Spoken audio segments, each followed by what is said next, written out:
So Danny, you want to talk about what's that's a fun little blanket you have there. Yeah, so our patrons who watch us live every week will know that we are later than we said we would be. Yes. And it's because I had to do some dude shit. You had to do a little bit of I had to do a little hand grease. I know how this story ends, and I'm gonna let you decide as to whether or not you want to describe it as you being a man or not. Add a little bit of dude grease Yeah, to the old dude that wagon. black sludge under my fingernails. I had to rip off like I don't know, what is it, like an eighth of my car. I'd say from a weight perspective, probably closer to a sixth. Yeah. Tore a bunch of my car off. Ate a curb a couple of days ago. Yeah. Just devoured a curb. True man shit. Just like, listen, the lines don't define me. Dude, you know? I used to eat curbs daily in high school. Boy, oh boy, does that not surprise me based on the fact this is your third car in Los Angeles. I've never been good at anything. Nope. And so ate a curb on Friday. Yeah. Hard. Yeah. Right? Like you should. But you were like, whatever. That's a standard curb eating feel, you know? I was pulling into a driveway and I missed the driveway entirely. Classic. So I just hit the curb. Yep. And then I was leaving and everything was fine. Just double down. I saw a bush I didn't like. Yeah, I forgot about it. And then I heard the worst scraping in my life. Yeah. Sound like radio static. It explains all the off. burn marks on this heat shield here. Yeah. Is there? Oh yeah. Yep. But anyway, this big, dumb, metal, unnecessary piece, the kidney of the car, if you will, I'd say more like a gallbladder. Yeah. was scraping against the highway. Yeah. And I had 2 more hours to drive. So I was letting that happen. And then You drove for 2 hours with your heat shield like that? eventually it stopped making the noise. Yeah, because eventually there was enough metal left on the ground it wasn't making contact. Yeah, it stopped making the noise, which I guess meant half of it got ripped off. You could see here. Good. Yeah, just lodged in somebody's windshield, Final Destination style. Yeah, and so I was like, that's fine. That's fixed then. So that was exciting. And then today I had to come to the pod, but on my way to the pod, I was going to do a Bakugan Facebook Marketplace pickup. As one does, because Danny loves going to the saddest people in LA. Danny's like, oh, your childhood lovely toys here that you thought were going to be worth way more? Yeah, here's $400. I know, it is always someone who really loves the thing I'm buying. And they're like, yeah, but like times are tough and the wife says it's either this or me, so... Danny rolling out of his car, like actively burning car, like, shut up, take the fucking money. Give me your fucking rollable toys. Just throw the cash at him. With lap covered in smoothie. I'm gonna fucking... I got bits to run here, idiot. But I had to stop because I was so late for the Bakugan pickup, and I was like, hey, sorry, my car is actively falling apart. Yeah, Danny's like, hey, we can't do the podcast in person. Yeah. And then all the 3 people in the chat were like, Danny, please, it's just a piece of plastic. Yeah, they were like, just rip this off. So I found a real man nearby who I was had wondering tools. if you were going to tell this part of the story. Oh, yeah, I found like a guy. He was wearing jeans, probably. And like regular jeans. No shirt. No shirt. Actually, no shirt. That's a real man right there. I went up to his house, and I saw him in the window, so I knew he was home. And he was shirtless. Do you know this man, or you just like you just put on the mandar and found a dude? I just went up to a nearby house, and I was like, I need tools to rip this off. And there was a dude shirtless, crisscross applesauce in his room. Of course. And I was like, excuse me? Hello? I need a socket wrench. I was like, I need help with this. You look like a man who knows what's up. And he was like, sure. He comes out and helps, and he's like, so how are things, before this? And I was like, good. And then me thinking I'm making small talk was like, were you playing some video games in there? And he was like, what? And I was like, nothing. Fucking what? No, I mean, doing some push-ups, Gene push-ups. So yeah. Holy shit, that's awesome. So now I got this. Now you have this. I won't bring it's mine now. I'm not bringing it. You're too kind. Wow. I'll put it in your little Wall-E trash compactor thing. 100%. That's useless and sucks. Yeah, it just literally just like it just rips the trash bags as it pushes them down into oblivion. It's great. Sucks. It's so good. That is going to get left here because I'm going to forget the next 2 hours that you left it here. And then come Sunday, I'm going to be like, God damn it. It's like whenever you leave a Robex smoothie there to like literally turn into a culture. Yeah. I've seen like the early stages of civilization begin to grow in Robex smoothies you've left over there. I was gonna say I've created biomes. Yeah, it's been one. It's been a real one. Yeah. But yeah, so Danny went through some mechanical challenges, but we're here now and that's all that matters. I have some news. went to One Piece Fan Fest. I went Yeah, to you did. Universal Fan Fest. Yeah. Me and Danny both got invited to go to Universal Fan Fest. For those who don't know, who live in LA, or I think maybe the one in Orlando is doing it right now as well. I don't know. I don't fucking know either. This one, Danny Wait, was. don't tell him I got invited. Well, you Then did. my follow-up is I didn't go because I didn't want to. Oh no, Danny! Well, Danny wanted to be an introvert because he guess got attention maxed at WrestleMania. It's just funny to me when I get invited to things every now and then I'll be like, I'm going to ignore this. Oh. And then you'll hit me up and you're like, hey, I got invited to this thing. And it's very sweet of you to invite me. Uh-huh. And half the time I'll lie and just be like, thanks, dude. I appreciate that. Uh-huh. Let's go. Yeah. But this time you were like, you want to come to Fan Fest? And I was like, no. Yeah. And you were like, what day is it? And I was like, tomorrow. And you're like, yeah, no, I'm still like literally becoming a mole person after WrestleMania. But how was it? It was the worst one I've been to. Oh, no. All right, there's a caveat there. Everything about this one is bad, except for the Waterworld show, which is the best Waterworld's ever been. And that's the One Piece thing, right? It's the One Piece thing. So How many have you been to? I've been to Horror Nights, and they did the Purge one last year. I went to Fan Fest last year. With me? Yes, with I believe, you. yeah. What was it? They did JJK. They did JJ. And that was also bad. That one was fine. And they changed the JJK movie to a Sailor Moon movie, which was objectively okay. And then the mazes, there's like mazes and stuff. Remember how last year it was Back to the Future?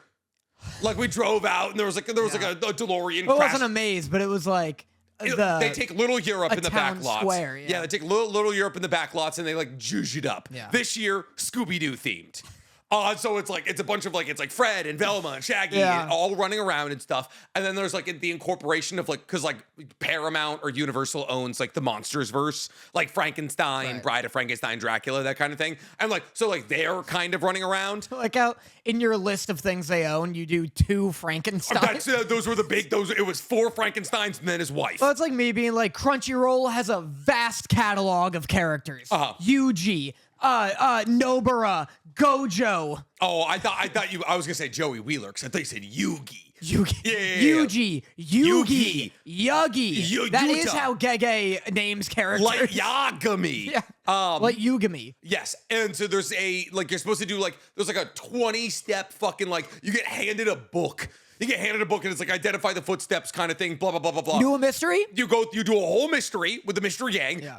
And then at the end, you put your best theory in your brain, right? And then there's a 45-minute line to get the big reveal. There is a line called the big reveal, and you wait in that. And then once you get to the end of it, you find out who did it. So if you're wondering to yourself, Dan, couldn't you just wait in the line for the big reveal? Yeah, you could. Well, yeah, but then the joke's just like I guess that's fair. it's like going to the gym and thinking you're exploiting a loophole by just being on your phone the whole time. No. It's like all you've done is trick yourself because you don't get the gains. No. It's like going to the gym. It's like hopping on a shit ton of steroids, seeing all the gains and doing none of the work. Because you don't have to do any of the work to find out. But You get the end goal. But you didn't get any fun. You didn't get any fun, of Yeah. course. But people would say back rows are fun. No one would say that. I would say back rows are fun. Okay. Yeah, see. How I like the idea that because you're you got to solve it with the gang. Yeah. I like the idea that you're not allowed to do that, but you either ignored or weren't aware of that, and you just kept clinging to Shaggy and Fred the whole You're time. just please take me to the sandwiches. Yeah, you're like, so who do you think did it next? Yeah. And they're like, I don't know. They're What are you, smoking in the 30? corner. Yeah, Yeah, what are you? I'd fist fight now. What are you, 30? Yeah, fucking, you better know how to fight, Fred. I know you're an all-American wrestler. You better back that shit up.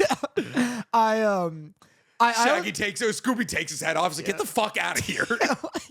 I like the idea that because last year is Back to the Future. I like Yeah. that every year that section of Universal is dedicated to a thing that makes you go, is this still popular? Yeah, 100%. Yeah, you're like, I haven't seen a Scooby-Doo movie in years. Yeah, because we went with Waffalo last time. Mm-hmm. Either Waffalo or Nikhil, but one of them we were hanging out with a little bit. Yeah. And I remember being like, why Back to the Future? Like, who gives a shit about that? And they're like, oh, it's huge. And I'm like, there's I so guess. many Back to the Future Yeah, it was cosplayers. big. And I was like, I didn't even know this is something that somebody like, oh, let me slap on my Doc Hudson real quick. I like can't imagine. That's the car from Cars. I don't remember. I don't remember which doctor Doc is. Brown. Doc Brown. There it is. We whip up my quickest toe mater. Yeah, dude. Fucking just like, ow, it hurts every time you reverse transform. I don't know. Maybe it's just like the era we're living in right now where like everything has to be more and spin-offs and connected universes and shit.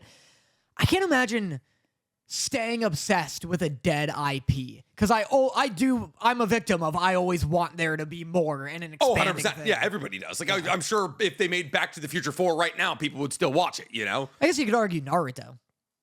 Is it dead IP? Yeah, and Hunter x Hunter. Boruto still comes out. Yeah.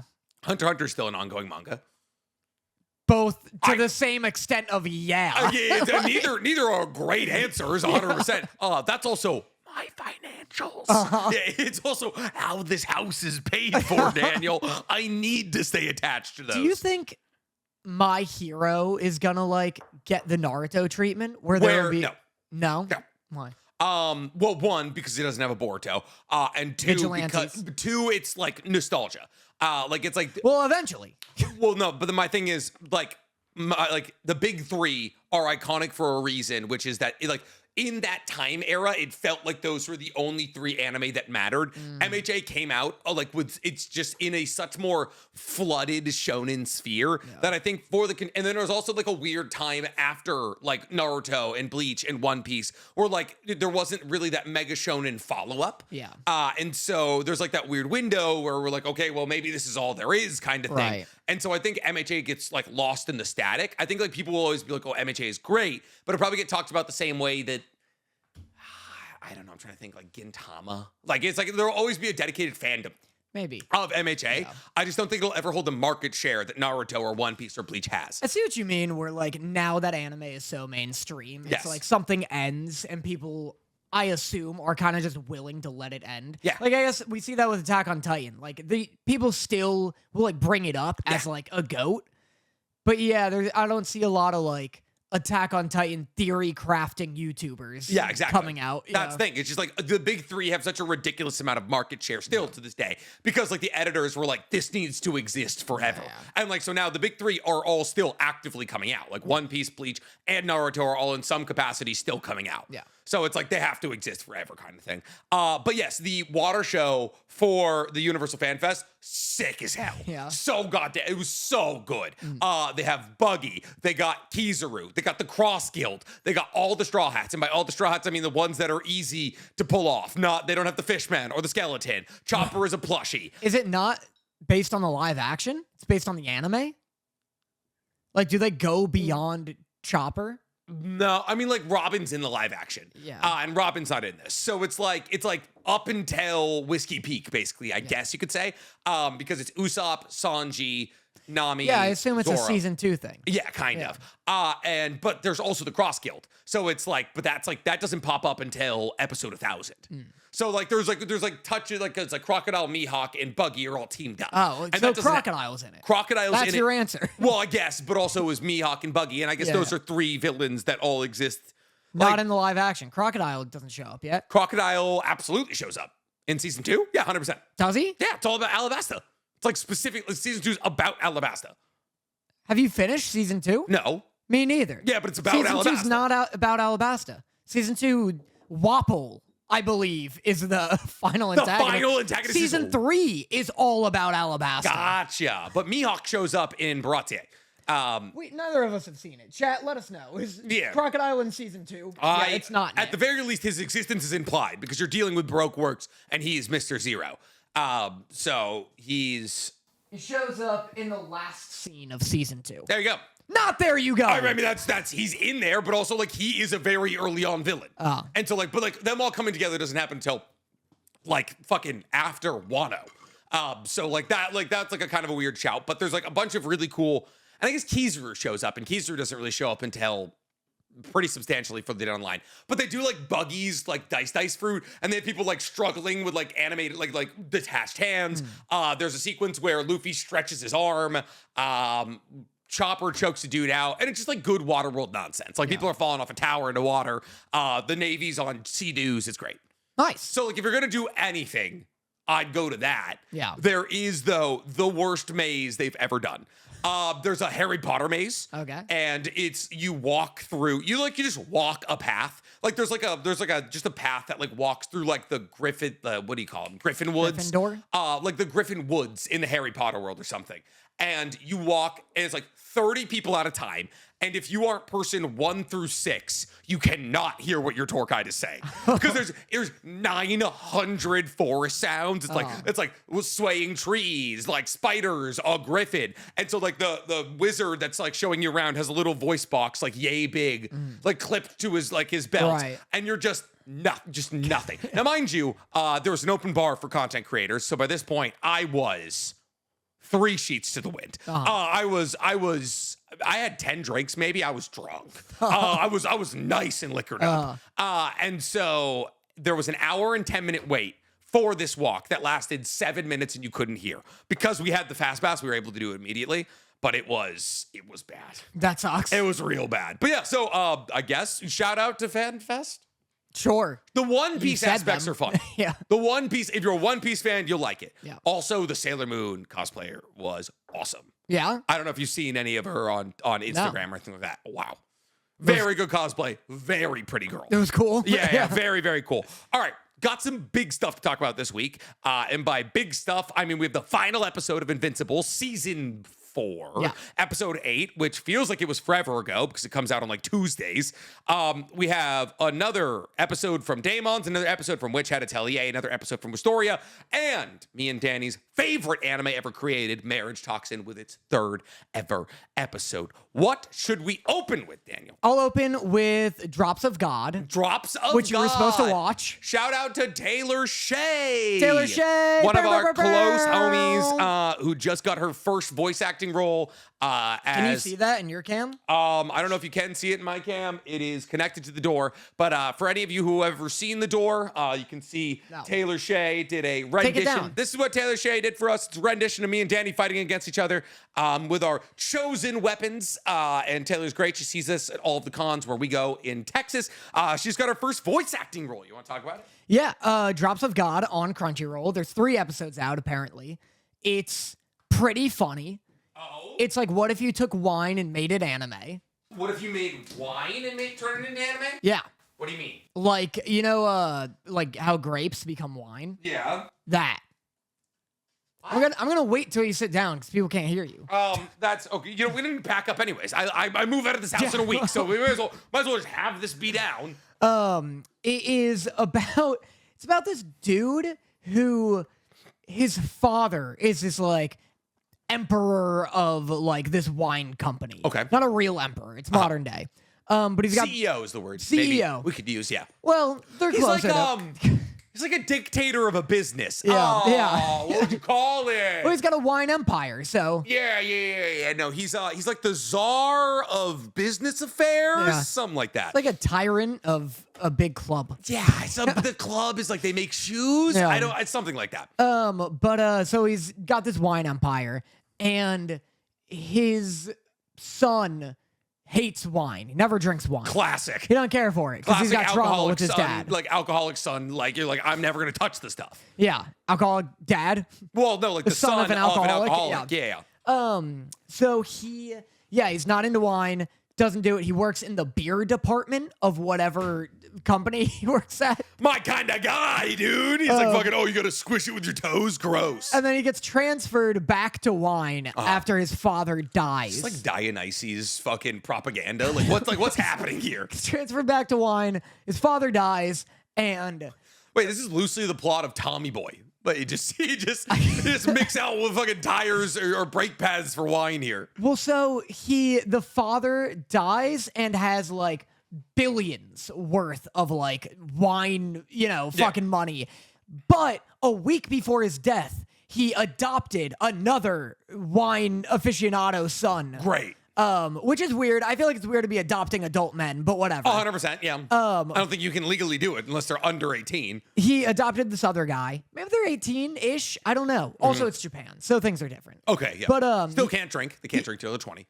then yeah, they are adults. He adopted this other man, and the father was like, I'm leaving you guys with a wine game, and whoever wins gets my empire. Good. So they have to do some wine bullshit. Good. And it's a very, like, the dude, the main guy is, like, eating at a restaurant, and this fucking prick, Yeah. not, what do you call it? Customer. There you go.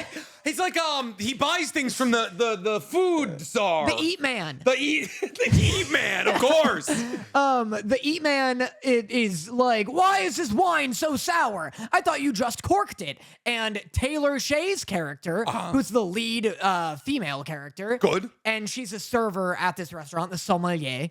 And she's like, I love that you know the word sommelier and not customer and or CEO. well, I called it sommelier, so Sommelier. clearly I don't. Is my sommelier still got the grape stuck in his mouth? She's like, I don't know. This doesn't make any sense. It's a new bottle. And the guy's like, decant me. And they hand him a decanter. And then he decants the wine, which is literally, what? Your microphone's not on. Oh, no, it is. You're right. I'm sorry. Which is literally just pouring the wine into a different vehicle. 100%. Yep. And everybody's like, that was masterful. I can't course. believe you did that. You have to aerate the wine. Yeah. So it's a lot of that where it's like, he will do something very regular and like sane, and people will be like, you're a master winesman. Taylor sounds nothing like herself. It was like, I had to double check which to make sure it was the right character. Wow. Yeah. It's crazy. That's range right there. She does a fantastic job. Everybody's doing great. Like, the dub is a very, like, good dub. Yeah. But yeah, it's like Food Wars without the sex and just wine. Okay, good. So if you're a wino mom out there trying to find a way to connect to your child, boy, oh boy, do I have a show for you. Drops of Jupiter. Sure. Drops of Jupiter. And your wine. Drops of God. Yeah, drops of God. Drops of God. Listen, if you think 2 bottles of wine is just the right amount to get you ready for your kid's soccer game, boy, oh boy, do I have an anime for you.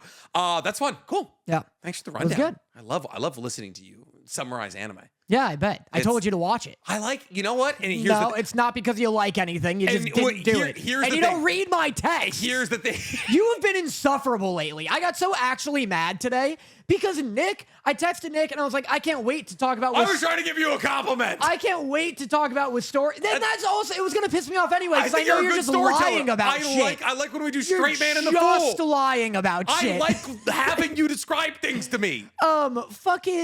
I texted Nick and I was like, can't wait to talk about Wistoria today because Wistoria is hilarious today. Yes, it's very funny. And Nick goes, fell asleep midway through, had to drop it. And this was after I was like, what shows did you drop and what are you watching this week? Nick dropped like 3 shows. I dropped Liar's Game and Nippon Sengoku. I thought it was one more. I cannot watch Nippon Sengoku anymore. It makes me physically upset. And so already I was like, all right, whatever. I was trying to do something cool and be proactive and watch like a variety of anime this season, but whatever. And so we got Marriage Toxin. So Nick's already dropped 2 things. And then he's like, I dropped Wistoria, bored me, blah, blah, blah. And then I was like, what are you talking about? We got to watch something. Yeah. And then he starts describing the plot of Witch Hat Atelier. And I don't know what the fuck he's talking about because I haven't seen it yet. Yes. And then we go through this back and forth, and I'm so like, dude, we can't just be dropping shit. Part of our job has to be enduring medium anime so that it's not just we're watching the good stuff. But whenever only. we talk about the medium anime of the week, you go, well, that was you saw Wistoria, right? Yeah. Sulong form. That was wild. Okay, Witch Hat? That's what we did for the last 3 episodes of Tokonaki we did. It's a fucking show about Power Rangers fighting the black alien things that descended down. Go-Go Loser Ranger? Go-Go Loser Ranger. We were like, this episode made no goddamn sense. Well, every time we're watching a show we don't like, we do 5 miserable minutes on it. And I know for a fact they'd rather just us talk about, I don't know, the skid plate you ripped off your car. I don't think that's true. That's I think absolutely people would true. rather hear us talk about anime. They'd rather hear us talk about the fucking difference in the sizes of our balls than Togenaki again. I think people who already are on board with it, I think we're not gonna get anybody new. Oh, because by doing a car-related 30-minute opening. Liar Game season episode 3 is gonna be a big pull for our subscribers. But anyway, you won't believe they're still lying in this game. But anyway, so Nick was talking about Witch at Atelier when I was talking about Wistoria, and it's because for the second time in a row, Nick has read half of my text. There's 2 magical anime on this season. They will start with W. What was it last week? I don't know. Where you have... I don't read your text. Yeah. Don't ask me these questions. It was when I was like, if you're going to watch one anime that I recommend you, make sure it's Marriage Toxin, not Liar's Game. And I was like, Liar's Game Liar's Game sucks. Why'd you recommend this to me? Yeah, yeesh. So, yeesh. Yeah, Danny's just a piece of meat to me. You know, whenever I know. Whenever he expresses opinions, I just eyes glaze over, dude. I was thinking about that body. And then you're sitting here lying about being like, well, it's because I like your storytelling. And then I do a whole rundown, and you're just like, well, if you like so and such, drops of Jupiter. Great input. Good. This was a good segment for our friend. You just said you did a fantastic job. It sounds like a show you would watch. I'm happy. I won't. Well, that's even worse, Danny. How dare you? I'm gonna watch it now. Watch it. I asked you to. I was too busy watching Gamer. The movie you've been trying to get me to watch for weeks. Anyway, maybe I'll watch some more. Taylor did do a transformative role in it, which was crazy. Like, genuinely, woman. Just check it out to be like, I don't know, like, when does Taylor show up? Yes. Because you won't realize. I think I know what their character looks like, unfortunately. She posted a thingy on her Instagram. I DM'd her. I was like, proud of you. Okay. So I don't buy you remember that. You don't even... It's a Japanese-looking character with brown hair, and I think it's back in the bun. Black hair. Okay. Close enough. Different. Close enough. Go on. Go on. What do you want? What was the worst thing of the week? It's Wistoria. It's Wistoria. Is it? It's Wistoria. It's Wistoria. It's Wistoria, right? I guess. It's Wistoria. Wistoria was probably... Well, I don't know. But it's going to be the most fun to talk about. Oh, it's absolutely going to be the most fun to talk about, which is why we're going to get to it. Let's talk about it. Before we go any further, though, today, I want everyone to know we're playing a game, Am I the Asshole Anime Edition, later on after we're done talking about all of our anime. And we are going to be doing 4 for the regular podcast here and 3 for the Patreons. And they seem, I've done some light scanning through them. They're very fun. So they're all AITAs, but anime themed. You're reading shit. I know. I saw like a couple of... Do you want to do it now? We can do it now. You want to do it? You want to do it now? Didn't you want to do it at the top? We can do it at the top. Right. Nah, let's talk about Wistoria. Okay. I want to talk about Wistoria. Wistoria's episode. We can do a Wistoria game and then the rest of them. We'll talk about Wistoria. This is episode 3 of 2? Of 3 of 2, I believe. 3 of season 2? Might be 4. Let me check. This might be episode 15 overall, I believe. It might be 4 because episode 1's a recap. Episode 0 is a recap. Why am I always logged out of my Crunchyroll? I hate today. I'm already sick of this. I'm having the most fun I've had on the podcast in maybe a while. I think I'm an emotional vampire. I think that's what's happening. Yeah, you do suck. What is ladies butlers and what ladies versus butlers and why is it recommended to me? I don't know what is happening. Look at ladies versus butlers, dog. On Crunchyroll. That's what I'm watching an episode of this week. Crunchyroll, you got me. Do they fight? Ghost in the Shell? Is this out? The new one? Arise? Is the new one? No, there's no way that's what this is. I mean, they were like showing us like rough sketches at last only AX. 4 episodes. Oh, it's an OVA. Oh. So no. Well, Ghost in the Shell is only a movie originally, so I guess it wouldn't be that long. Ladies versus butlers. Yeah, raised by his uncle after his parents' deaths, Akiharu enrolls at a mostly female academy that specializes in training maids and butlers for high society placements. This is what my dad did. My dad went to the Women's College of Texas. It's the only man in like 1960 whatever. He went whatever. reverse. Fuck, what's it called? What's it called when like women got like accepted to go into like colleges and all that? Suffrage? Yeah, it's like segregation, but like the reverse of segregation. Integration. Integration? Yeah, he went like reverse integration. Yeah. He went upstream. Yeah. He was the first dude, man. being the only dude at an all-girls college? Yeah. Oh, holy shit, your dad probably had the best 4 years of his goddamn life. don't know why. I always asked him why he went there. And he's like, oh, you know, they gave me tuition. It's like, why? Yeah. Why did they give you There's tuition? fucking hentai about that, dude. At the school, he runs into Tomomi, a devious childhood girlfriend who humiliates him. Soon, Akiharu finds himself in the center of one awkward situation after another as he tries to cope with school, work, and his eccentric, sexy classmates. This hasn't told me anything about butlers. It's for all the female butlers and maids, dog. Oh, wait, is that a boy? That's a boy. That's what's happening. I think it's a she's the man situation, but in reverse, he's the girl. I don't think so. I think she's in a bathing suit. Like, you see her boobs. I guess maybe. All right, well, you know, fine. Yeah, it's episode 15. Okay. Of Wistoria. And man alive, did this episode undo, I'm going to say 80% of the goodwill I had towards this universe. This was a nightmare. This was bad. This was really bad for like a multitude of reasons. Okay, go on. So this episode is like, it opens up with Severus, not Snape, telling a bunch of dwarves to kill themselves. He's like, you go launch a suicide attack, and you're like, that's fucked. And then he protects one of the dwarves. He's like, my life's even less important than yours. And I was like, that's kind of sick. The execution's whack because he goes, go launch a suicide mission. Yeah. And then they're all like, you're being racist. Yeah. And then the twist is that no, he's not. He's valuing them more than the mages. He knows anybody who's going to try and save the capital is going to die. The problem, though, isn't that he asked that he like gave the dwarves an order. Yeah. The problem is that he called it a suicide mission. 100%. I mean, like, I think you can be like, oh, at least he was being honest. But at the same time, like, don't be honest. Be like, hey, just help. Yeah, help, please. Be like, hey, dwarves, go, defend this flank or whatever. Don't be like, go get yourselves killed. Yeah, there's no way you survive this. Yeah. And then that's immediately followed up by like Will's been scooped up by his teacher, whose name is Cornelius Bumblebutt. No. I don't remember. And so he gets scooped up by his teacher, who's like saving him from the Devonerness or something like that. And the guy who's got knives for magic is like, it stops them as they're going to try and stop the thing that's going to take down the tower. And he just blows a hole in the teacher.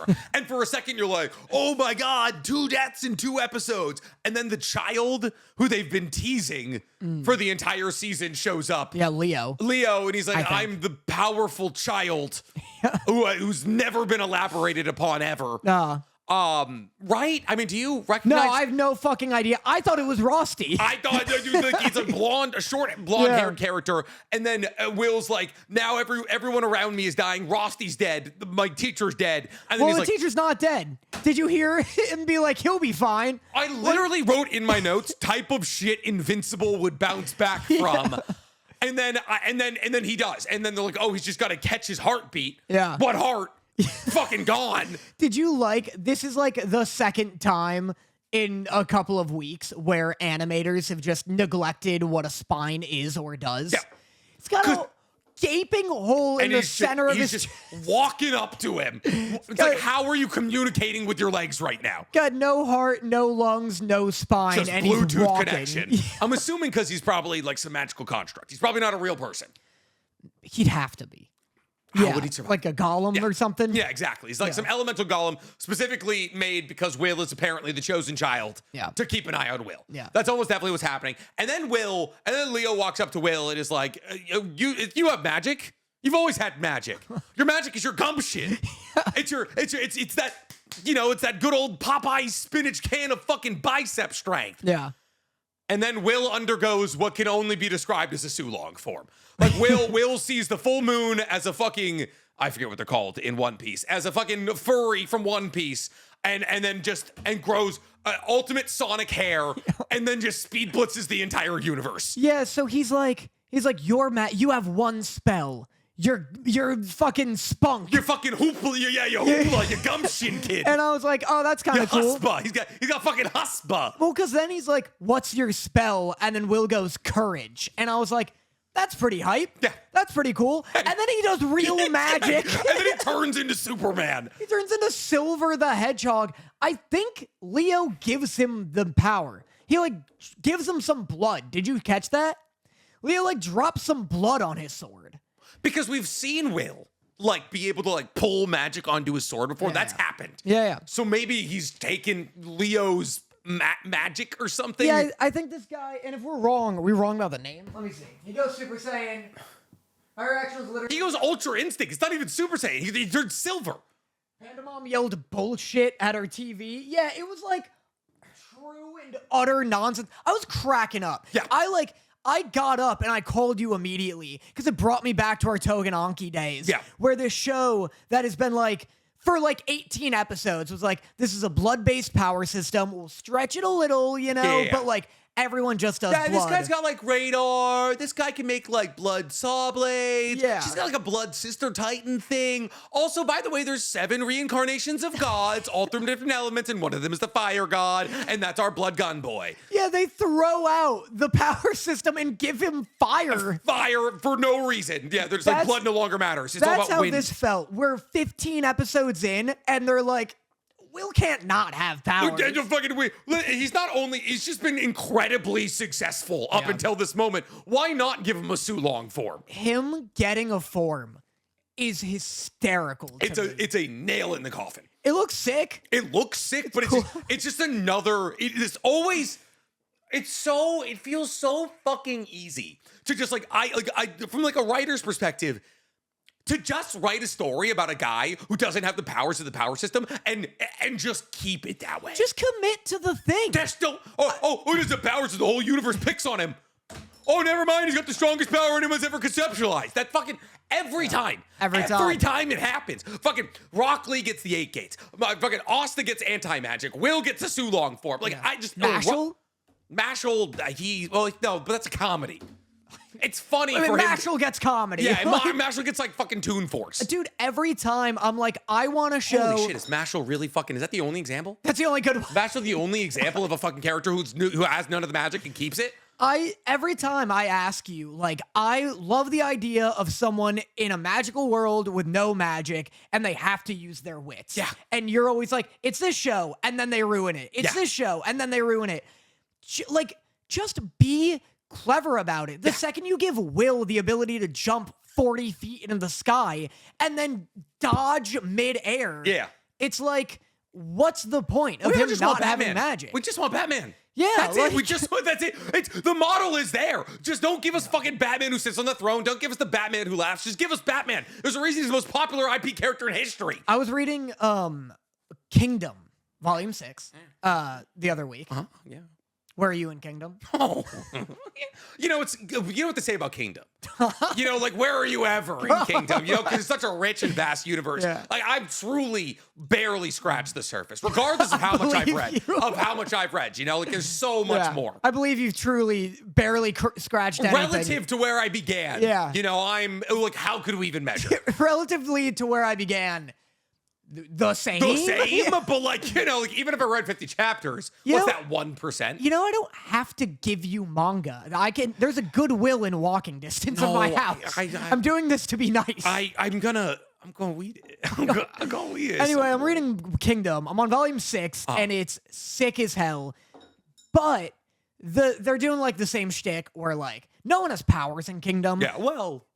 It's like a Chinese dynasty warrior universe. Yeah. Well, that's where I'm going. It's like, it's not so grounded as to be like a Vagabond or a Vinland Saga. Yeah. Where like people are typically using like real tactics and are like not really superhuman. Mm-hmm. Well, Thorkel throws a horse. Well, sometimes they do sprinkles. There's a little bit, he's tall though. Yeah. They do like sprinkles of like, not superhuman, but it's like, it makes it feel like someone's telling you a fable. Yeah. Like I buy that like, Vinland Saga is being told to me by like generation upon generation where they're like, and then Thorfinn came up upon the mightiest foe he's met yet. Yeah. Thorkel, a man so strong he could punch a horse, you know?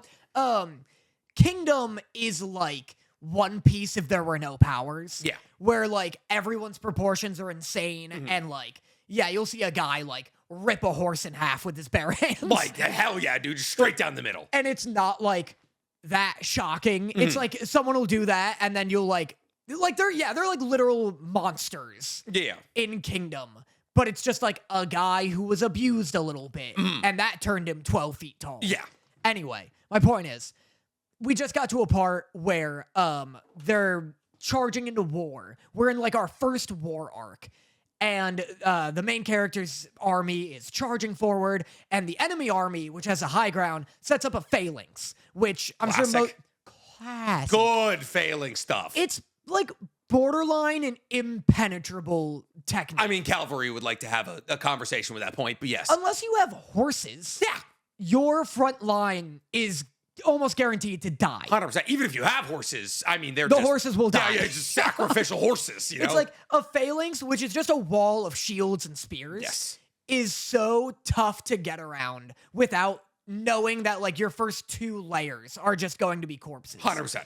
And so they acknowledge that, and our main character's in the front line, and they're charging forward, and you're like, oh shit, this is like the critically acclaimed best tactics manga in the world, in history. How are they going to get around what is like actually an impenetrable tactic to do?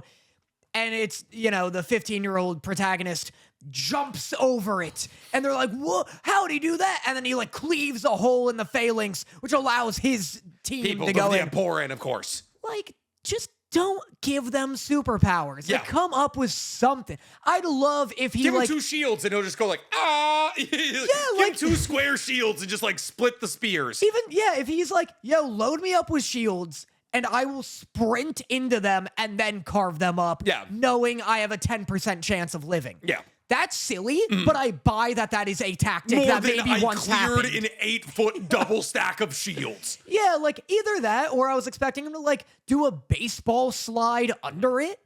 Even that is pretty hard. Like 2 swords comes in, takes out their legs. Baby.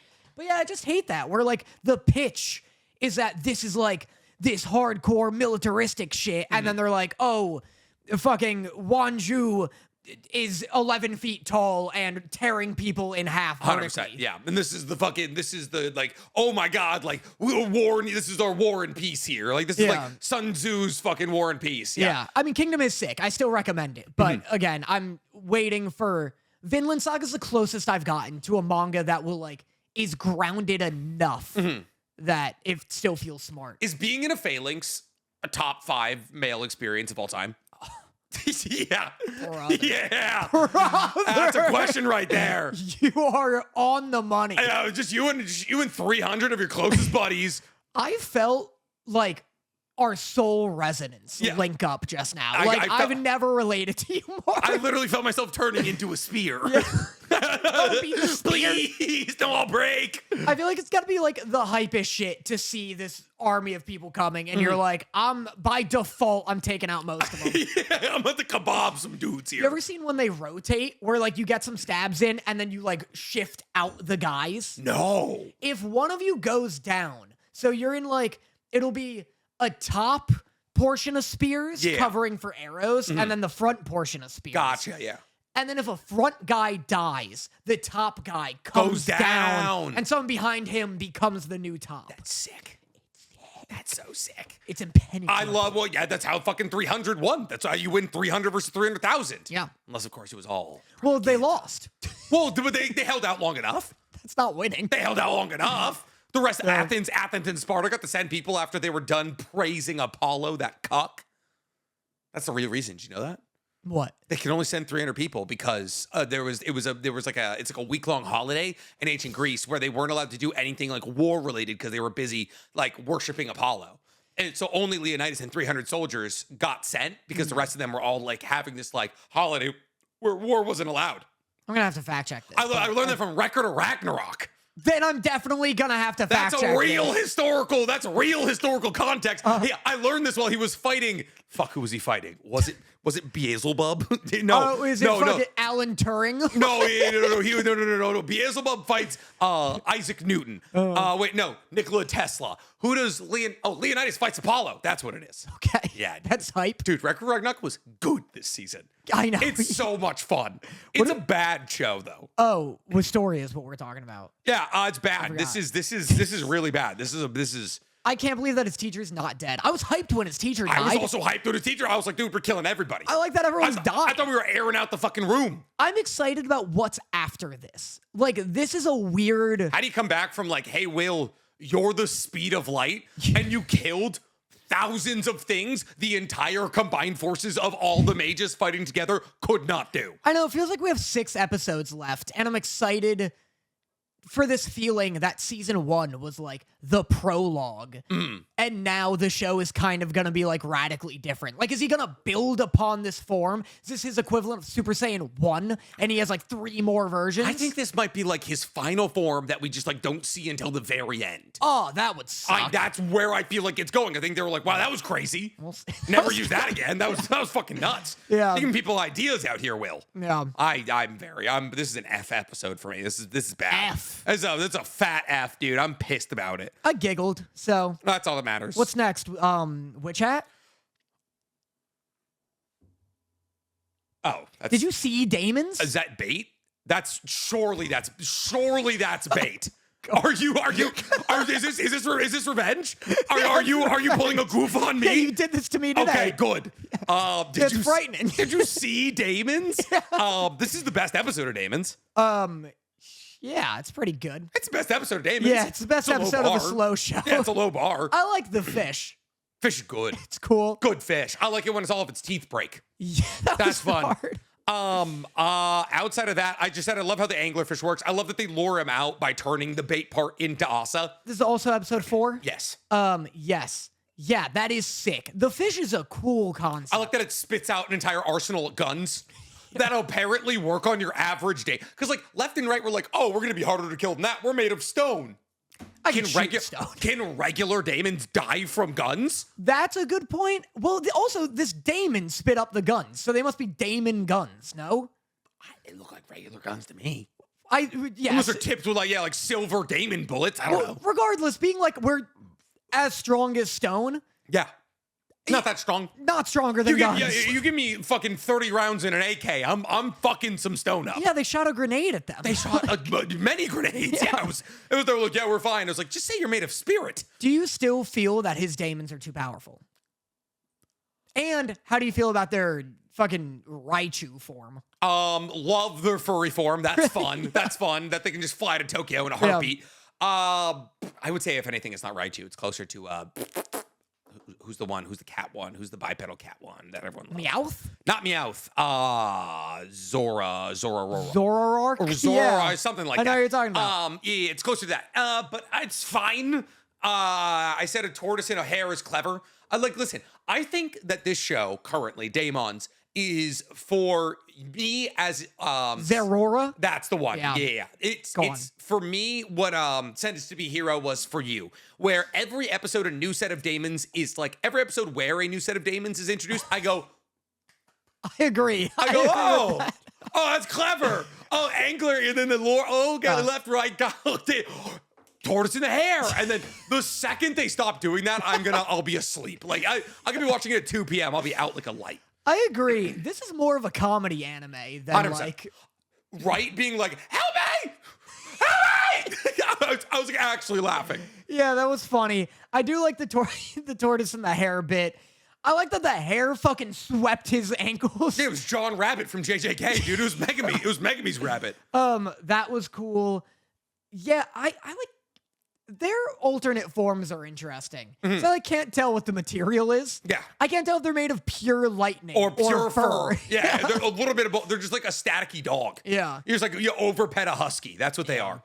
But yeah, pretty cool. Yeah, just a pretty cool episode of a pretty cool anime. It's an episode that introduces the Kagemori in a more like fleshed out sense. Yeah. So we're like, oh, the Kagemori are now to us this morally ambiguous group, right? Yeah. And I think the Kagemori are supposed to be the good guys. I think that's the entire driving point of everything. Yeah. Because like you have Gin, who seems like the, your gruff, rough, cat like Colonel Mustang type. And then you have like, what? Do you think Asa is a homunculus? Not for real, but in Full Metal Alchemist, they have alchemy and then alchemy history, but we'll call that the same thing. Mm-hmm. and the homunculi who just have like Alchemy and alkahestry are the same. Don't do this to me. Don't do this to one me. uses the powers of Father at the bottom of a Mestria, and the other uses the dragon's chi. And alkahestry is more focused on healing. All right, thank you very much. This guy, how dare you PR comments? Oh my God, what a fucking idiot. I hope you slipped something up. I hope you fucked something up. I like they're like, actually, Danny was closer. Yeah, like, but in terms of like the world power system, Yeah. they are in one bubble of the Venn diagram. Yeah. And the homunculi have like their own unique powers that are not alchemy or alkahestry. Do you think Asa's like flicks are a unique power that is not related to Daemons? To Daemons. Because like, how would it be, right? Because like we don't see her interacting. Like, we know that she can see Daemons, but we haven't seen her Daemons. Maybe. I mean, maybe we just aren't seeing them. We Yeah. saw Gobble eat a bunch of people before we saw the Jaws. True. And they were getting gobbled. But she's like honing it. Yeah. And so you would think if they were like a sentient thing she could speak with. Yeah, and then head of the Kakimori was like, clean that up, and then the anglerfish ate it. And I was like, that's not at all what I would have wanted. The anglerfish is so cool. It's great. It's great. I love that its teeth get broken. I love that Yuru throws a knife through him. That was a sick sequence. That was really dope. I liked him being like, what do we do when we leave the latrine? Oh, turn off the lights. Screams all the lights out. That was fucking, it was the most action-packed, consequential episode of Daemons, I find. Yeah. Definitely not like crazy interesting, but like still a definitive upward swing. Yeah. Answer my question, coward. I think so, yeah. It's a unique power. I think or that's it's probably Daemons? why. I think he's supposed to. I think they're supposed to represent two sides of the power system. They're twins. Yeah. They're Daemons. Yeah, because like he's left and she's right, kind of thing. Yeah, maybe. It's like Daemon on Daemon crime. Yeah, I suppose. Crazy. It's all Daemon on Daemon crime. It has Everyone's been fighting mostly with Daemon and Daemons. Daemon crime, dude. Fucking that. Listen, I left and right were getting worked by that tortoise and hare. What are your Daemons? What's a one and another that you want? That's a great question. We should say who's each other's Daemons would be. It's always mean. I was trying to think of like legitimately. Okay. Yap and shut up. Good. Because do they have to be opposite? I don't know. No, left and right. I guess that's opposite. But like tortoise and hare, is rats, opposite. angler and fish. Angler and fish. Boom. That's like lore and like it's like because it's usually like the thing somebody wants and then a trap, you know? I think it could be like I think if we don't know how far they stretch it. Yeah. Like angler fish is the biggest stretch we have so far. Yes. Top and bottom jaw, that's not opposite. That they become one thing. Like that's also a stretch. Those two, we've seen two categories of Daemons. Yeah. There's Matt and Daemon. Yeah. Of course. That's awful. I felt like my brain on the train to be like, stop this joke. What's that? Matt Damon. Oh. Literally for 4 weeks now, I've been like, what's the Matt Damon joke? Yeah, I'm gonna work it in there somehow. No, I blew it. There's two categories of Daemons. Ben and Affleck. I was gonna He say. made it. I was gonna say Matt and Ben, but yeah. But anyway, there's opposites, and then there's like two halves of a Make a whole. Man, you'd be like, I want to say it'd be like Thirst Trap. It'd be like it would and a Scaled. Yeah, in a scale, it's some introvert extrovert combo because you love people and you like are very like conversationally competent, but you hate people and hate having conversations with them. Like there's a dichotomy in you, you know? Yeah, what are we thinking? Giz and bot. Yeah, dude, you're Giz and bot. It is hard coming up with these. This is harder than Undead Unluck. Oh, our negator skills? Yeah, this reminds me of Undead Unluck, where it's like they have an unbelievably specific parameter where everything has to some shit. Yeah, it's like you undie, you unluck, There's like one that's like unrot or something. Yeah. Or like unheal and it's rotting, you know? There was literally so many fucking, there was so many fucking, that was a fun premise of a show. Yeah. You're like pomade and. I can't think of anything. Watch it. Yeah. You're like Axe and Spray. Yeah, something like that, dude.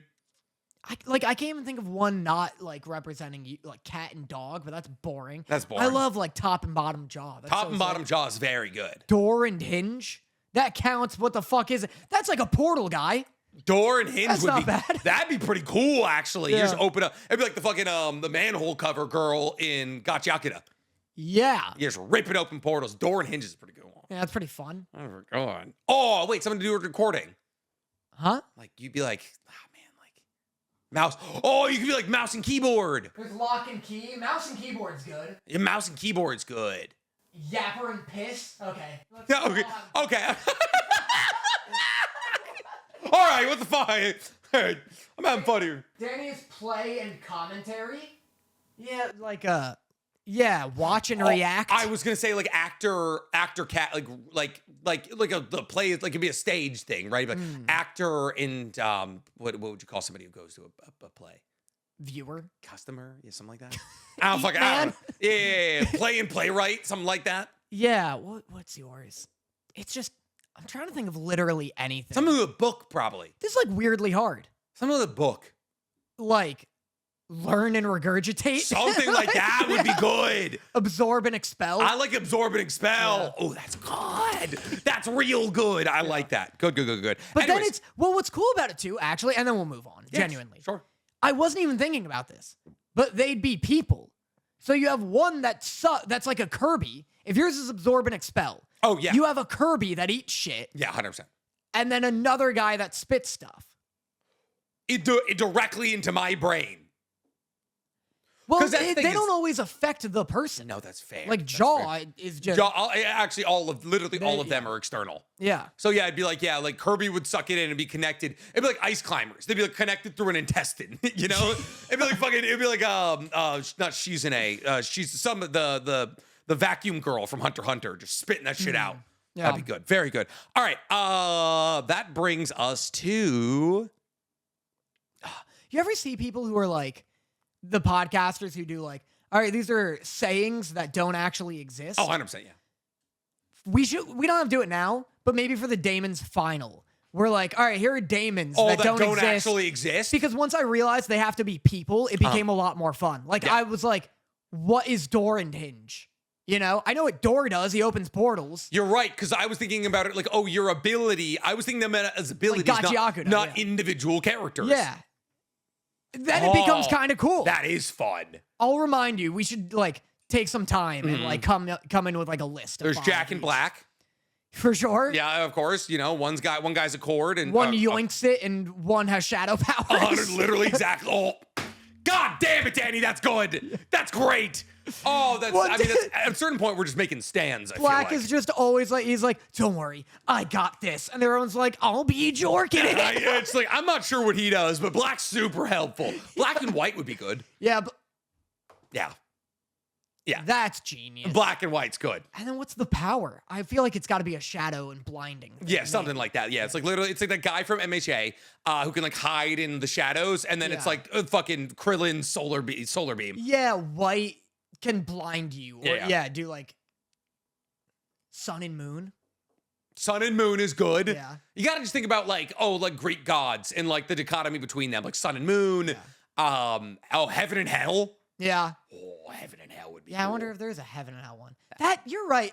Just keep them coming. You gotta think Write this dichotomies. like it's Pokemon. 100%. Every episode a new Daemon. Yeah. That's all I need. Genuinely, as long as one new character is introduced and they're like, this is my combo, I'll be like, it's clever. That's it. That's all. That's what this show is to me. What's next? Invincible? Yeah. Invincible season 4 finale? This is a medium episode. I don't think that's a hot take. I don't think that's a hot take either. I have big feelings about this episode, though. I bet. It's a medium episode, but all right. So first off, this isn't how it happens in the comic. I think you can attest to that. What part?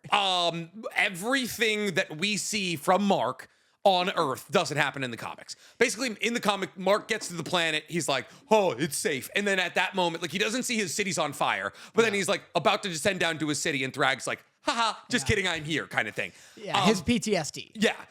And so every sequence where we see Debbie get killed, where we see Eve get killed, where we see fucking XYZ, everybody in his life get killed, that's all added in the show, in Yes. just the show. Yes. I didn't like that at all. Yeah. I have pluses and minuses. I'll let you go. I think it's a cool way to depict what's going on with Mark. I think to build up to the idea of like, hey, Mark is going to like bend a knee essentially here to Thrag in the face of overwhelming. Like, it's like, oh, it does a really good job of being like, hey, Mark doesn't want to make this decision. Mark is broken right now. Yeah. By the time we get to Thrag, we buy that he makes this deal. Yes. Whereas, yeah, I agree. Maybe without it. Because last week, and then we'll get right back into your thing. I'm sorry I cut you You're off. completely fine. Last week, I've been anxious. Sure. Last week, I was like, there is a lot of bullshit on the horizon that I think the internet's going to hate. Yeah. Judging by the stuff they've hated already. This was actually one of them where I knew the Viltrumites come and they're like, we are going to assimilate on Earth. Yeah. And when I read that in high school, I was like, this is the silliest shit. Like, go back to fighting him on sight. It didn't bother me as much now. Maybe it was just like, I'm a high schooler, and like, if I see a Viltrumite talking to a Viltrumite, I expect to fight. 100%. Yeah. One of them should be bleeding now. I was expecting people to find this silly. I watched this with Josh. He didn't find it silly. The internet doesn't really find it silly. I don't find the premise silly at all. I think it's actually kind of a cool premise. It's like, oh, hey, like I think it's like, also it's like, it's doubly cool on the fact that Mark is the reason. And that's something that Thrag hammers home. He's like, oh, you're the reason we know we can do this. And like, that's not his fault, but like it buys into this whole idea of Omni-Man being like, dude, when I found out you had powers, I started shitting it. Because like, that means this planet is going to be conquested. Yeah. And like my family lives here, my pet lives here. This is like, you are living proof. You can't destroy this planet. My pet lives here. My pet that's gonna die in 50 years lives here. You are living proof that this planet could be taken over by the Viltrumites and bring Viltrumites back to life. Yeah. Outside of that, though, we've both talked at length about the death baiting problem in this show. Yeah. Adding all of this adds to that expansely. Yeah. I mean, the first one does for sure. Debbie, I paused the episode. Yeah. I paused the episode and I was like, because like she doesn't die in some fucking, she could bounce back from this way. She gets decapitated. And I was like, that's the only thing that kills anyone in this show. But at the same time, when I still thought she was dead, I was like, 30% chance she comes back from this. Yeah, so I agree that like it adds to, I think the premise comes off less silly because like we said, by the time we get to real Thrag, we're like fully in Mark's mind. Yeah. And so we buy that he brokers this deal. I think it's like, yeah, the first one was tough to watch sitting next to Josh because I was like, he's gonna hate when he finds out this is a fake out, like whatever. That's not even the first fake out. Yeah, because them attacking. I think my issue with it was so horribly betrayed, mind you. Like, you don't even really see that it's Mark memory. Like, you don't see that it's Mark's memory. It just looks like Earth is attacked. Yeah. And then it took me 30 minutes to get into this episode to realize that was Mark's memory. I thought that they attacked. That's on you. I thought they attacked a different city.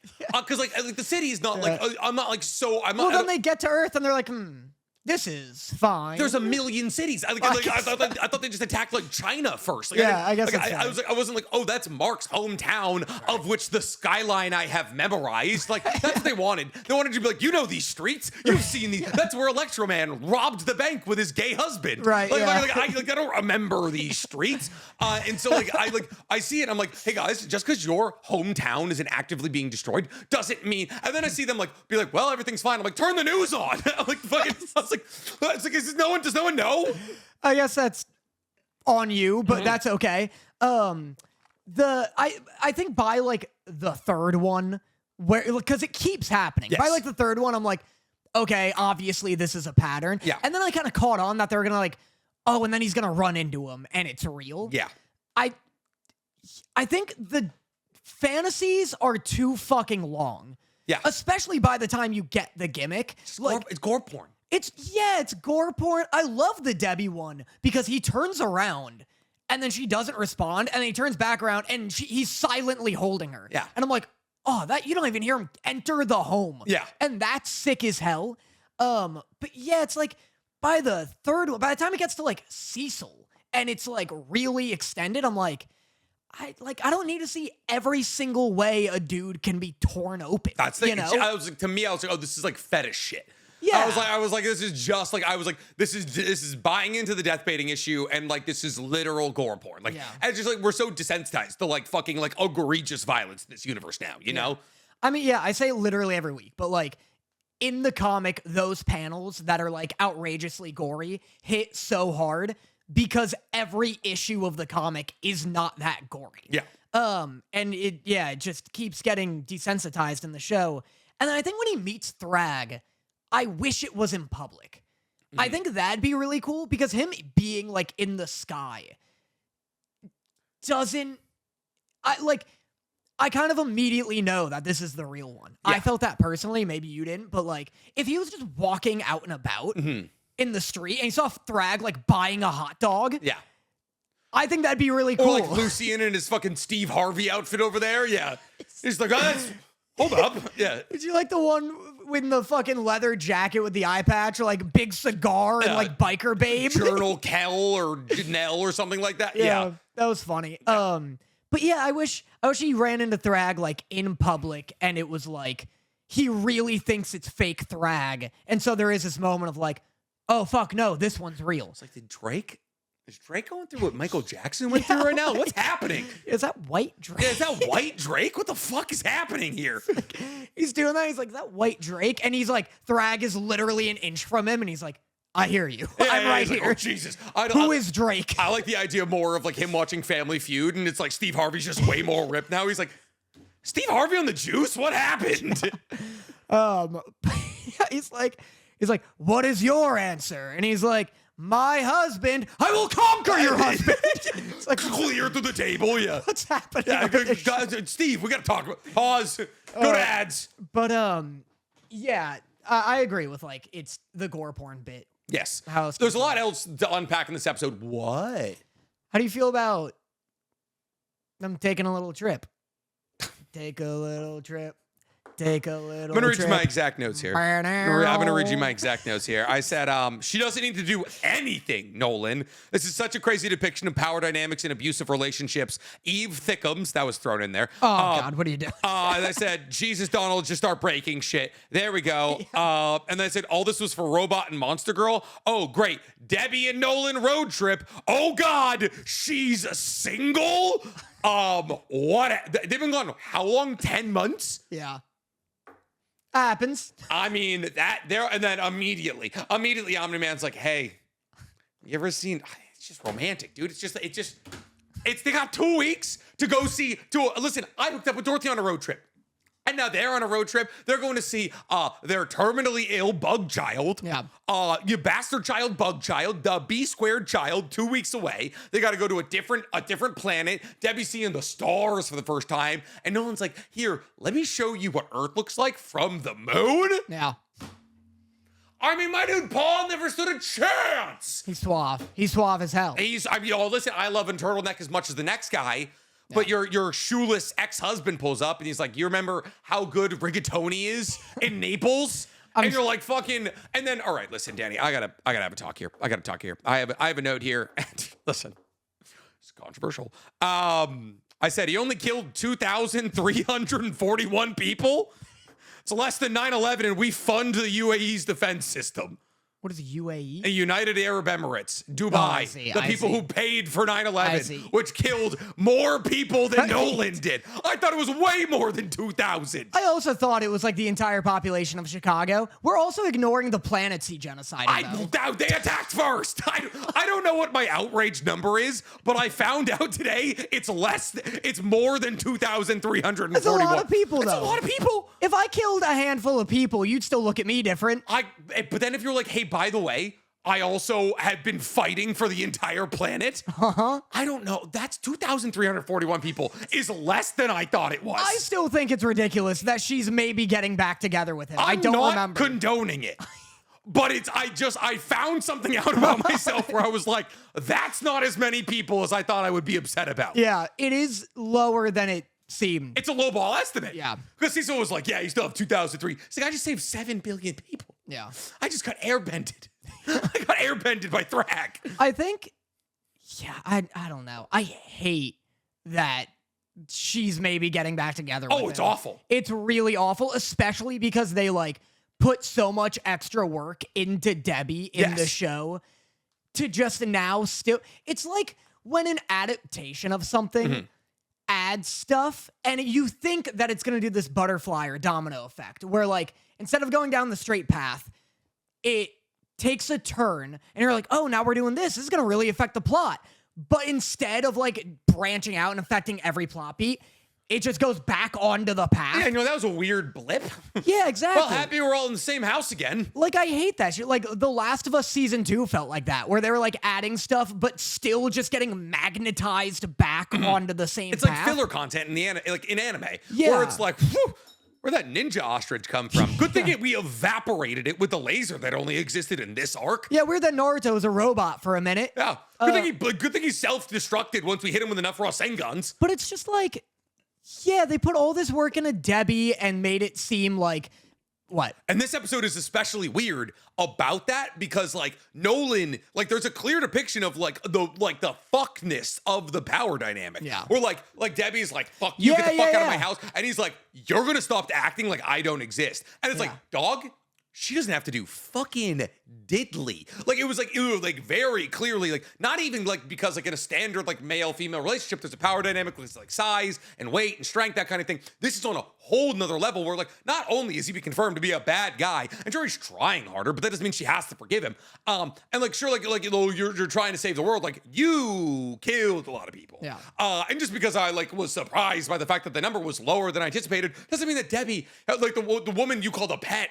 Yeah. And then told the guy who overheard it that actually she is a pet and Oliver, like fucking, like that doesn't change the fact that she doesn't have to do anything. She doesn't have to forgive you. And then immediately it's just like, okay, never mind. She actually might forgive him. Yeah, when he zips in front of her and there's this like insane, like, where's Mark William moment, I was like, oh, fuck. That's exciting. Like, I like the idea. What's cool about Nolan and his redemption arc is like, he never has gone full, like, I'm sorry. Yeah. Like, he's apologizing, but they never forget that he was, like, brought up with these ideals, and you don't just lose that overnight. Yeah. Like when he fights Thaddeus, and he's like, you almost killed our whole race, our proud race, you know? Yeah. Like, and with this, there's that moment again where he's like, I'm sick of you squishy, fragile little things acting like you can ignore me. Yeah.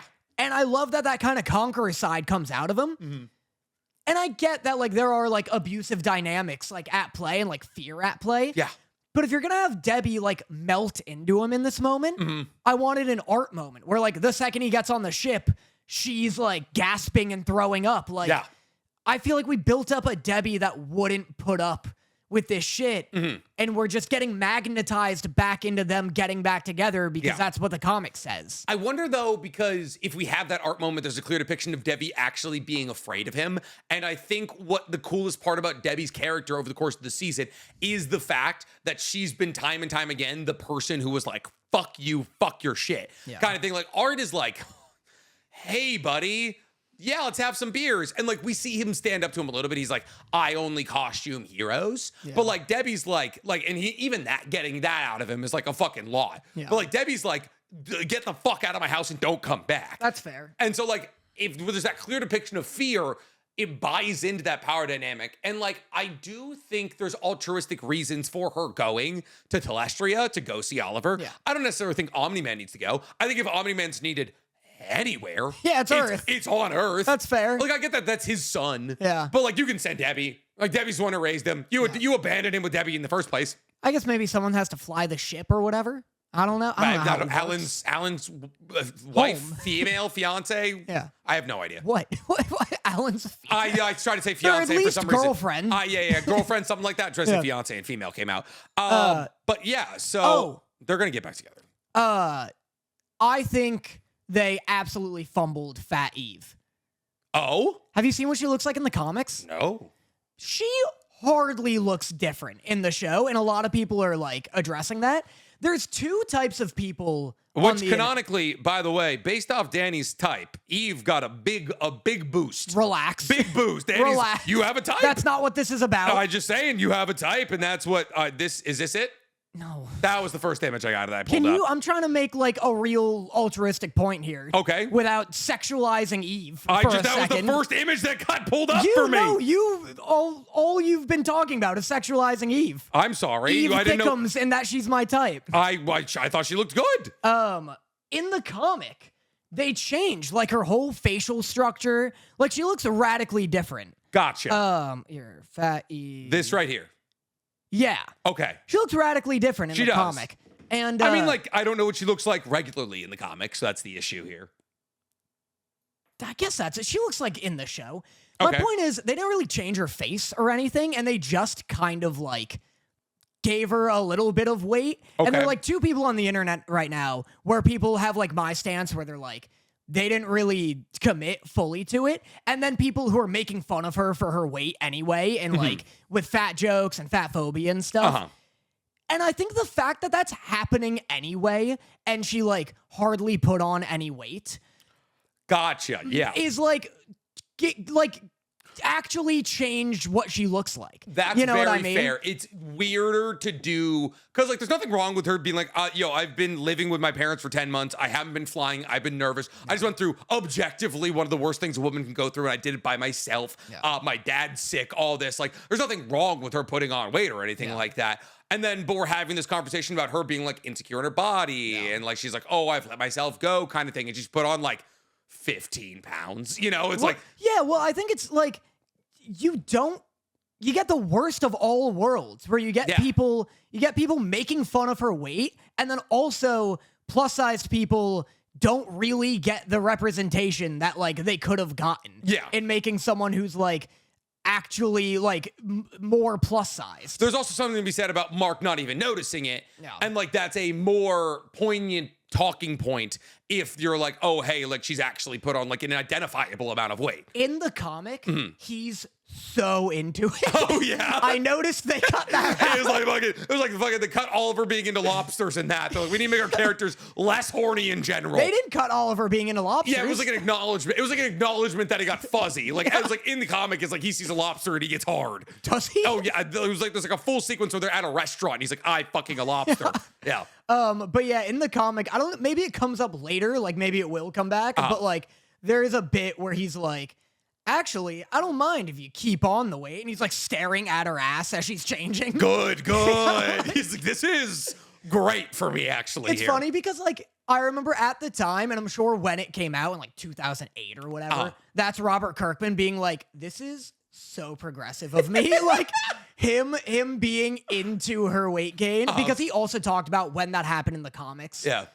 Like at the time, it is very progressive. Yeah. And still is, which is why I'm like, I have opinions on Fat Eve. But like I saw him talk about at the time when it came out in the comics, you know, everyone was up in arms, and he's like always talking about like how it's insane that he can have Omni-Man massacre 2,000 people and everyone's upset, and Eve aborts a child and puts on a little weight, and people are like, that's irredeemable. Oh, She's wow. fucked. That's so funny because the discourse I've been getting is so different from any and all of the. I've gotten a slew of people being like, oh, it's got like people just being like, dude, she looks great. Like, that's all I've gotten. And then people being like I don't know, like a bunch of people like talking about like, yeah, the abortion's obviously like crazy, that kind of thing. But I've got none of like the negative political. Really? I guess that's why I was defensive. I was just like, been I don't dudes want on the internet being like, woof, woof, woof, woof, woof, and then that's basically been it. I guess so. I mean, yeah. I guess that's why I'm like defensive towards the like plus-sized Eve arc, just because it is like it's one of these progressive elements that Invincible brings, not just in terms of like progressive politics, but like progressivism in comics, where like comic book characters don't age, they don't put on or drop weight typically. You know, they only ever get buff. They go from skinny to buff. And so it's like, yeah, to do what feels like a half measure in the show feels like it's not taking full advantage of how cool it is that it happens in the comics. Does Eve ever lose the weight again or no? Who's to say? Who's to say? That's technically a spoiler. I guess. I just like I feel like that's like it's like like you lose the good guy points if you're like, well, you know, she started working out again, you know, like it's this thing. It's like creati, where she uses like her lipids or whatever. using her power Yeah. burns calories. Gotcha, And so gotcha, that's her gotcha. excuse, is that she's like, I'm not using my powers because they were broken with the baby. And so that's why I put on a bunch of weight. Gotcha. Yeah. Huh. But Interesting. how'd you Outside feel- of that, I had obviously we have to what? as a whole, Oh, as a whole? or unless you have more notes about Invincible. I mean, well, obviously we're now dealing with the fact that like there's like Viltrumites, there's 40 or so Viltrumites on the planet, and they're trying to knock as many humans up as possible, kind of thing. And I was like, that's not great. Obviously, Mark didn't awake his powers for 18 years. Like you have the amount of time you have to figure this shit out is ridiculous. Yeah. Fucking just have Mark start knocking out some babies. Like bring a fucking generation of kids around here to fight against those. You know. That's literally the plan. No, not Mark counter baby. Oh, that's what I'm saying. Have Mark counter I baby. see. I see. What do you think? Treat Mark like Genghis Khan, dude. Just fucking have him knocking up, build an army of Viltrumites, train them to be good people, reverse Homelander them, kill the other guys.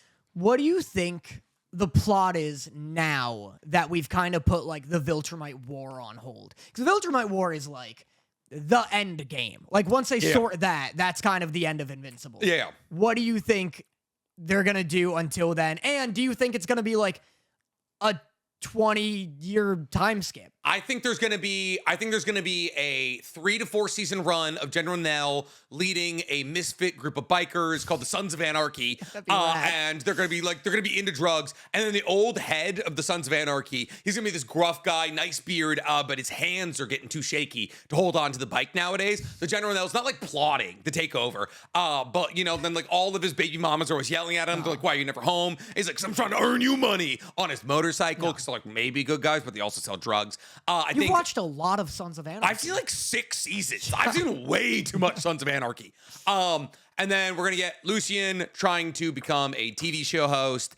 And then Thrag is gonna pick up a somewhat successful SoundCloud rapping career. No, I don't know. I'm assuming it's gonna be like Mark's gonna go to Cecil and he's gonna be like, Cecil, they're having babies. They're so hot. They're so hot. All of them are hot. And then I think Anissa's probably gonna stab a guy in the stomach or something. I don't know. Everyone was looking at Anissa and they were like, damn, mommy. And she was like, I'm gonna kill these guys. And so I think she's gonna just start killing dudes. I don't know. It's the weirdest. Because like, how do you win? How do you win that fight? I'm assuming they're gonna hunt down Viltrumites one by one. But then like then they're gonna find out. Like the second that they find out that one Viltrumite's dead, they'll just fly through the planet. they'll just literally fly. They literally learned how to do it. Yeah. They're like, oh, you did it with 3. We can probably do it with like 2. Yeah. And that's GG. So I don't fucking. They're gonna fly through the planet, find out hell is in the middle of it, Yeah. and be like, "The hell is Oh, this?" what the hell? Oh, that's where we got the word. Yeah. It's here. And then fucking, I don't know. I think it's probably gonna have something to do with either hell. There's the mummy. The mummy took over. I have no fucking idea what's happening with the mummy. I don't know. I don't know where that's going. There's still a dragon out there somewhere. Yeah. I'm sure they'll bring back the fucking professor who does earthquakes at some point. Martians. Doc Seismic. Doc Seismic. Martians are still around. I think season 5 is just going to be Invincible bullshit. I think it's just going to be like 8 episodes of Villain of the Week. And then at the end, they're going to be like, well, they'll Thrag at a baby. And then it's going to be like, we got to start killing babies, question mark. It's like the Secret Wars, if they ever did the Secret Wars, but I never saw the Secret Wars because they never adapted it. Okay. So I don't know. It's like this thing I vaguely heard about. With Secret Wars is like they're shapeshifters and they can be they can be anywhere kind of thing. I have no idea. Yeah. I think it's kind of dumb. What? I think it kills the plot momentum. You liked it. I think it's a You fun. said I think it's you a fun liked it. mechanic. I just think it's hard to build on. Like I think it's a very like ambitious writing mechanic, and it's like the only way you can get out of it is kind of bullshit. We'll see. Like it's like either you mount another planet-wide war, or you hunt down the Viltrumites one by one and just hope that nobody ever finds out about them. So like you replace them with shapeshifters or something. No. Fucking like I have no idea. We'll see. Yeah, we'll see. All right, you want to get to the actual good stuff of the week? Oh wait, how do you feel about Invincible? I fucking said that. How do you feel about Invincible as a whole? The season as a whole? Pretty good. I liked most of it. I liked episodes 1 through 3 a lot. Okay. When we were dealing with like his whether or not he wants to kill. Yes. I mean, I like Conquest coming back for sure, but it that's a fun is episode. very much like, I guess it's just a means to get like 10 months to go by. Yep. It's crazy they never bring it up. Like Mark never comes back to Earth and is like, "Hey, Cecil, Conquest came back. What the fuck was that, dude? He had a new arm and everything. Did you Yeah. give him that? So, like, it was a cool fight. I liked it. I liked the first Conquest fight more I didn't like the fight. at all. I didn't. Because it's icky. Yeah, it was just so icky. It was so icky. It was too much rope. Too much red rope. I like the episode where it's Oliver and Mark, or not Mark, Oliver and Omni-Man That's just fun. eating bug sacks together. Yeah, just squirting it into Mark's mouth. I think I like this. This is probably my second or third favorite season. Okay. I think it goes 3, either this or 1. And then 2. And then either this or 1. And then 2. Gotcha. Yeah. I think overall, what out of 10, what'd you give it? 8? I was giving it 8.1. Yeah. 8.8. It's like, it's good. It's good for Invincible. I'd say it's probably Invincible's best season. It's Invincible's most aggravating season as well, though. I think because Invincible was trying to pull off so much from a plot perspective, it's a lot of Invincible bullshit, but it's also packaged the best it's ever been. I like season 3 a lot. I liked The Angstrom shit. Angstrom shit. Oh, Mark War. Yeah, I like the Mark War. I like, what's the dude's name? Aaron Paul's character. Fucking Switch or Invincible. something. Invincible. Yeah. I like him a lot. I can't believe I don't remember his name. Man. Not Kill Switch, I'll tell you that. Yeah, it's the electric dude, whatever his name is. But I like that. I like the Conquest fight in season 3 a lot. I like season 3 gives us Kid Oliver, which was cool. True. Gives us a blue suit. We get for the first Thraxa. time. We get the Thraxa shit. We get the evisceration of Thraxa. Yeah. So yeah, 3 is my favorite. I guess. 3 is pretty good. I just think this one accomplished more. Like I think like the consequences felt dire this season. Like it felt like, oh, we're on the universal scale of the Viltrumite War, which I appreciated. Yeah. All right. And then I'm gonna say our next thing we're gonna talk about is probably gonna be marriage toxin. Yes. Yes. I forgot this was a show for a second. What do you mean? Like when you started saying marriage, I was like, "Do you watch Marriage Story?" 100%, baby. Yeah, dude. Yeah, I watched 50 First Dates. You'll love it. Yeah. Yeah. Have you seen Marriage Story? No. Every day I wake up and I wish you were Oh, dead. that one. Yes, I've seen that one. Yeah. It's the kind of movie you watch once, and then you're like, eesh, all right, good. But yeah, I think Marriage Toxin is the second best of Oh, those. just because Witch Hat Atelier is the best episode, and I don't think there's very few things, even from last season, that would have given that episode a run for its money. Yeah. I'd love to compare this episode of Witch Hat Atelier to shit we watched last season because it was fucking nuts. Marriage Toxin has the unfortunate reality of coming out on Tuesdays. So you forget what happened. By the time we get here, it is out me head. Oh, are you out of horchata? I have been. You took half of it. I did. I wanted some milkies. I got home. I had Nick order me a horchata, and when I got here, Nick goes, "I took half of it. You don't need all of that." It's just 32-ounce horchata. It's way too much milk. It's just cinnamon. It's 32 ounces of cinnamon milk. You're gonna die. You're gonna die a milk-related death. I can fill that up. Get you some milk water. Okay. Thank you. That's what I'm here for. Yeah. Marriage Toxin comes out Tuesday, so you forget what happens. Yeah. And I mean, this episode's just all about him saving. I actually really liked this episode. There's not an episode of Marriage Toxin I haven't really liked. Yeah, episode 3. This is episode 3, and it's centric on the battle between the main character, whose name I do not remember. Marriage. And he's fighting Toxin. He's fighting. And the fight is fucking sick as hell. It's him just trying to crack her window, crack her astronaut window because she comes from a breed of people that like fresh air burns their skin and shit. Crazy. Really crazy. So dope. She's got fucking like tornado water arms. Yeah. The fight's really cool. The water is incredibly well animated. Yes, it's awesome. Yeah, it's sick. I like her as a character. I like that she's like stays professional through the whole thing. I like that she lives. I like there's a conversation around the fact of like, oh, never fight another master unless you're being paid like 5 billion yen. And she's trying to buy him out of the fight in episode 2. That was sick. Yeah, that's super cool. I love it's like John Wick like society where they all are like freelancers and they all like respect each other's business. Yeah. That's really cool. And we get the we find out more about the poison people, and then like the closer they are to death, the more powerful they get, kind of thing. So he's got to like Bane shoot himself up in the neck with like lethal poisons that make him superhuman. Yeah.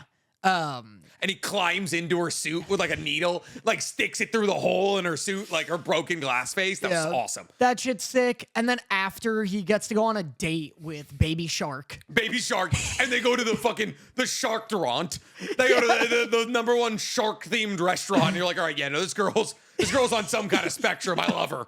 She loves sharks a little too much. This whole fucking town does. They have to ride her boyfriend out of the mission. Well, that's the thing. She's on a date, but she's clearly fucking this shark. She's clearly fucking the shark or a shark. Yeah. So she's having sex with the shark. Mm-hmm. And then they go to like a Baby Shark themed rave or karaoke, I guess. Yeah. I like his helper, like his gender fluid helper, hacking into the thing, and it's like shark noise, ask her out, idiot. Yeah, it's like, it'd be like ask her like a whale, ask her for a whale of a tail or some shit. And then everyone's like, can you not do this? It's just seducing them into their lap. It was good. It was so goddamn good. And I also love what I really appreciate. The premise is very funny where it's like he has to white knight for a woman and then he takes her out on a date. And you're like, oh, that's such a fucking like dumb classic anime presence. And they had such a capacity to make it like, oh, this is going to be like a harem building show kind of thing. Or like, oh, he uses his superpowers and every woman falls for him. I love that he's like a monogamist. He's like, I love her.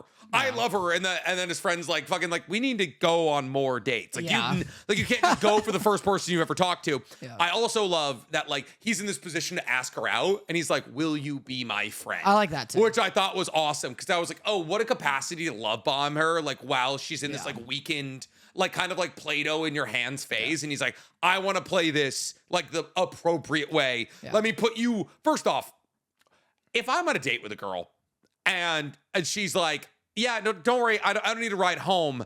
A member of my fan club is going to come pick me up and drive me home.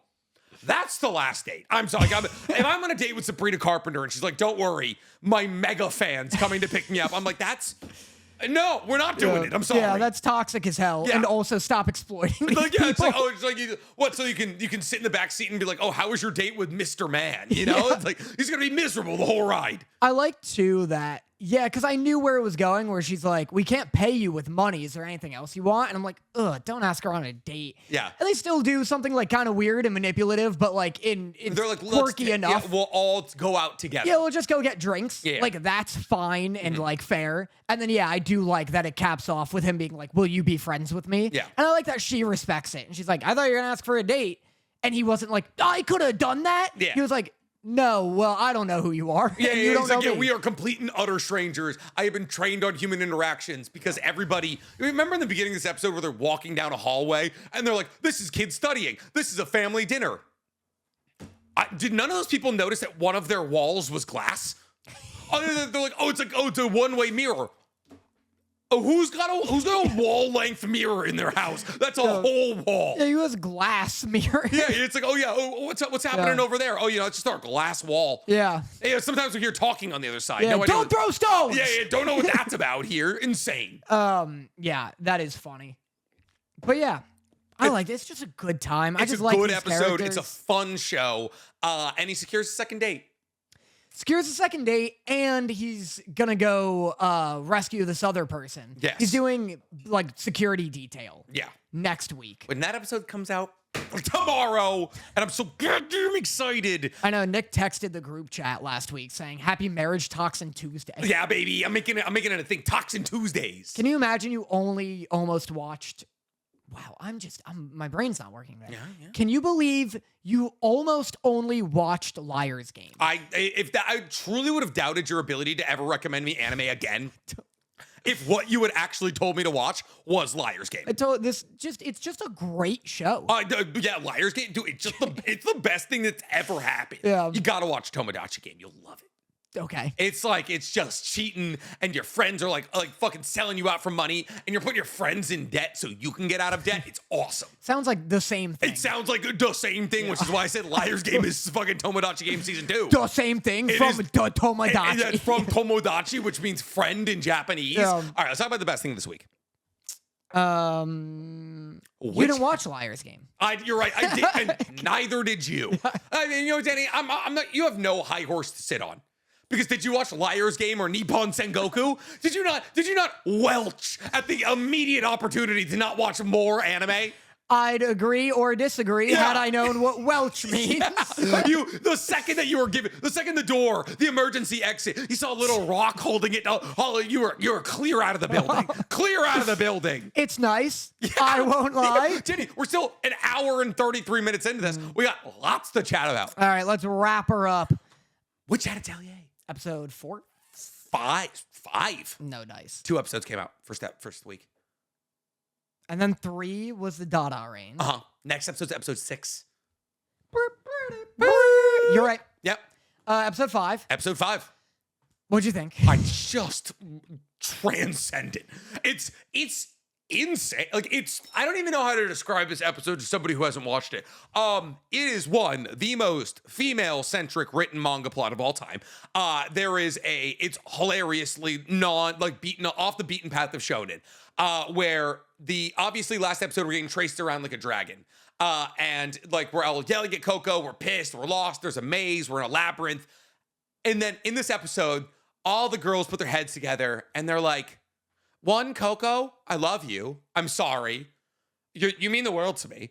And then they're like sharing cloaks with each other. They're like trying to comfort each other. They're building like little cloud forts. Yeah. It's adorable. Yeah. And then Coco's like, anybody else feel bad for the dragon? I saw it bonk its head. And I was like, yeah, I was just thinking how instead of fighting this dragon, we should just make it super duper comfy. You ever been so comfy you couldn't get out of bed? And the girl's like, you know what, let's all work together. Yeah. And what's objectively one of the cooler sequences in shonen or seinen magic universe building. Yeah, seinen is still crazy, huh? Yeah, right. Where it's like it's a fucking the product resolution is to make the fucking dragon take a nap, and it's seinen.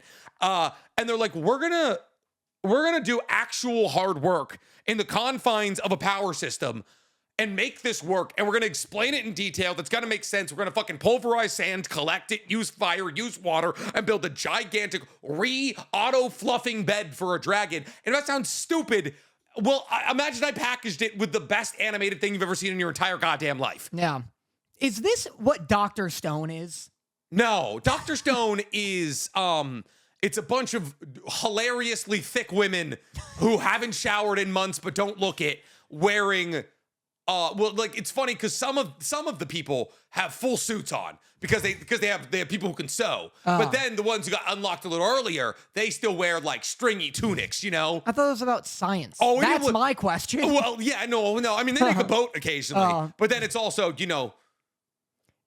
I didn't know it was so horny. It's horny. Really? Oh, it's horny. Oh, no. Oh, Dr. Stone's real horny, dog. Oh, damn. Yeah. I thought it was science. It used to be about science, and now it's just about like sending Taija or whatever his name to cut down an entire forest. I see. Because they need to find like 3 gems. Yeah. This is such an episode. Yeah, they're like, Coco is like, well, what if we made the dragon a big bed? And then Aga is like, that's a stupid. And then my girl, Ricci, is like, I think that's a brilliant idea. Yeah. Love her. Yeah. Love her. When fucking Tetria or whatever her name is. Tetsuya. I don't think you're right. It's Tetsuya. I don't think you're right. It's Tetsuya. And listen, I might be wrong on account of the fact that I've been, for the last 5 episodes, trying to figure out how to turn subtitles on while watching the dub. Cause your girl Tetia. Cause your girl I said that. Cause when I said Tetsuya, you said Tatsuya. You said Taijima. Anyways, your girl fucking Huchika fucking speaks in whispers like she's speaking fucking a parcel tongue to Harry Potter.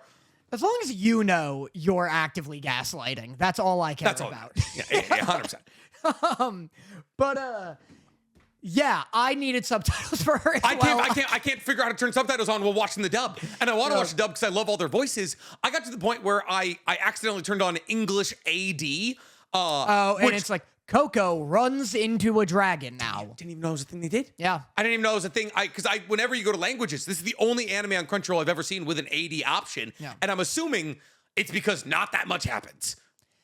Because you can audio descript what's happening. No, I saw the Dora the Explorer movie, the live action one.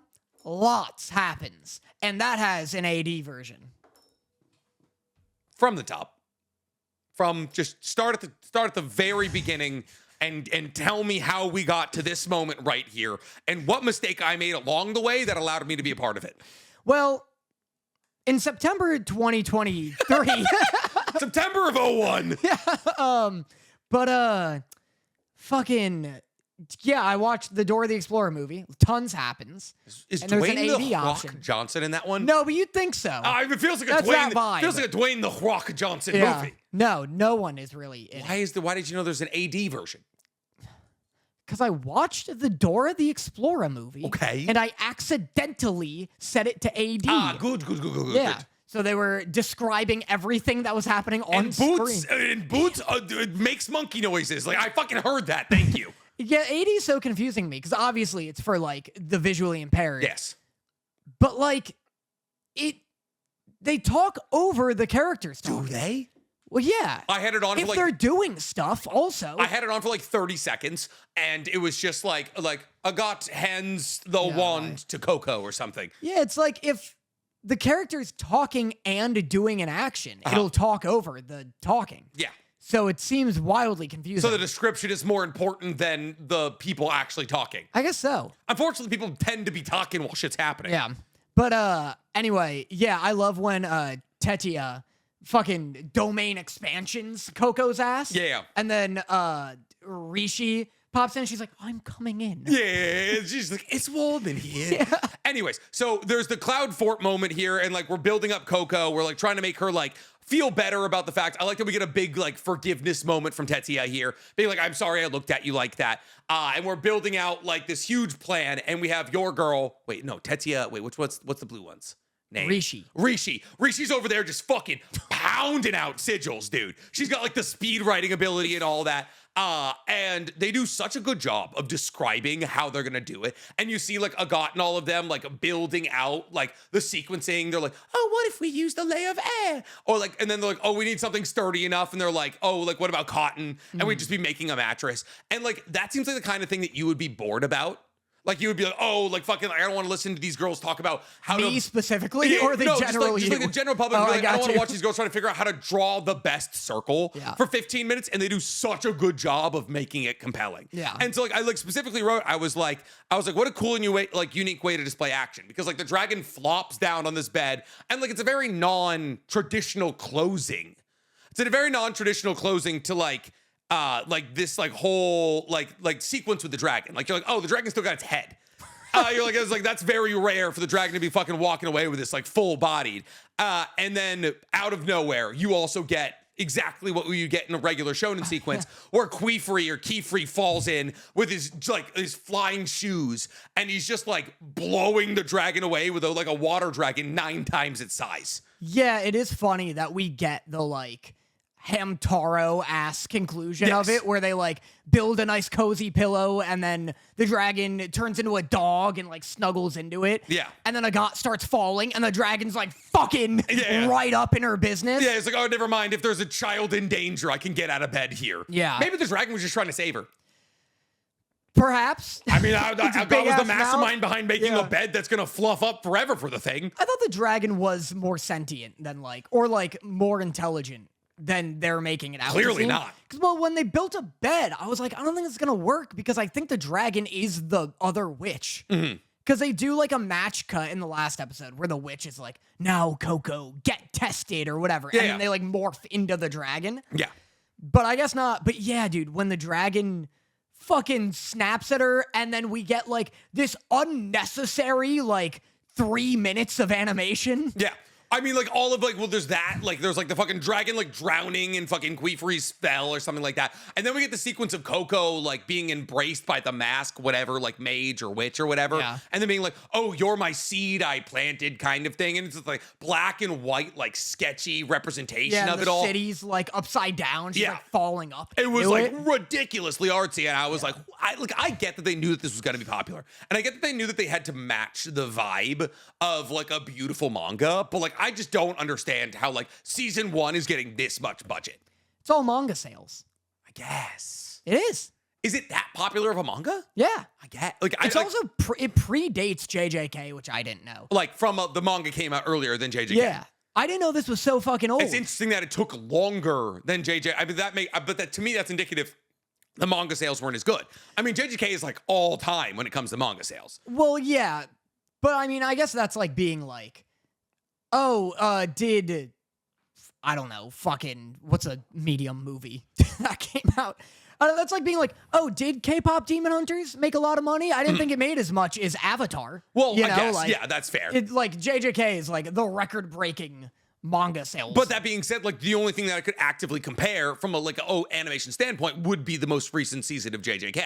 So it's like you're getting a similar level of quality. One would assume that you're making a similar amount of money. Well, we also never know. I mean, sometimes it's like completely confusing. Like That's fair. Also, we're talking about Mappa versus Bug Films here, and this is the only thing that Bugs Films is working on. Well, the other thing is that Bug Films has also dumped an outrageous amount of money into an unproven manga before.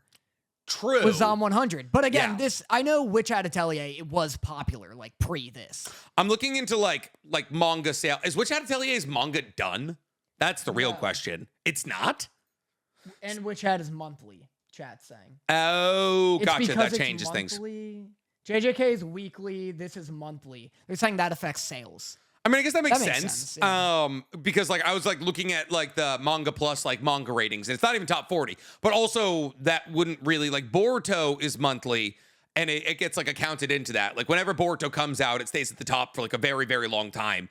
But yeah, Witch Hat Atelier, like Ichi the Witch is at number 8 on Manga Plus right now. I'm so sick of hearing about Itchy the Witch, and I don't know why. It might get this like it's been popular for a while now. I would not be surprised if it got a anime adaptation. That being said, did you see the Kagurabachi I did. anime trailer? That was gonna be my news. That's what was going to be my news. Should we talk about it? It wasn't your news. Well, it was going to be my I news. know, yes. I'm transitioning. Okay, It's called a segue, Daniel. Are we done with Witch Hat? I guess, yeah. Well, Oh, wait, hold up. No. Oh, yeah, because oh, it ends crazy. dude, the fucking music cut.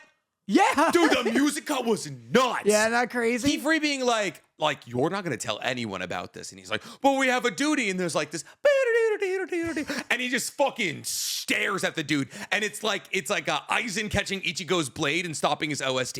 You don't For know sure. this. We both love that Yeah, moment. that's for all the listeners at home who like anime. It's like that moment where Kiefer just stares into this guy's soul and it's like, fucking no more music for you. That scene was sick.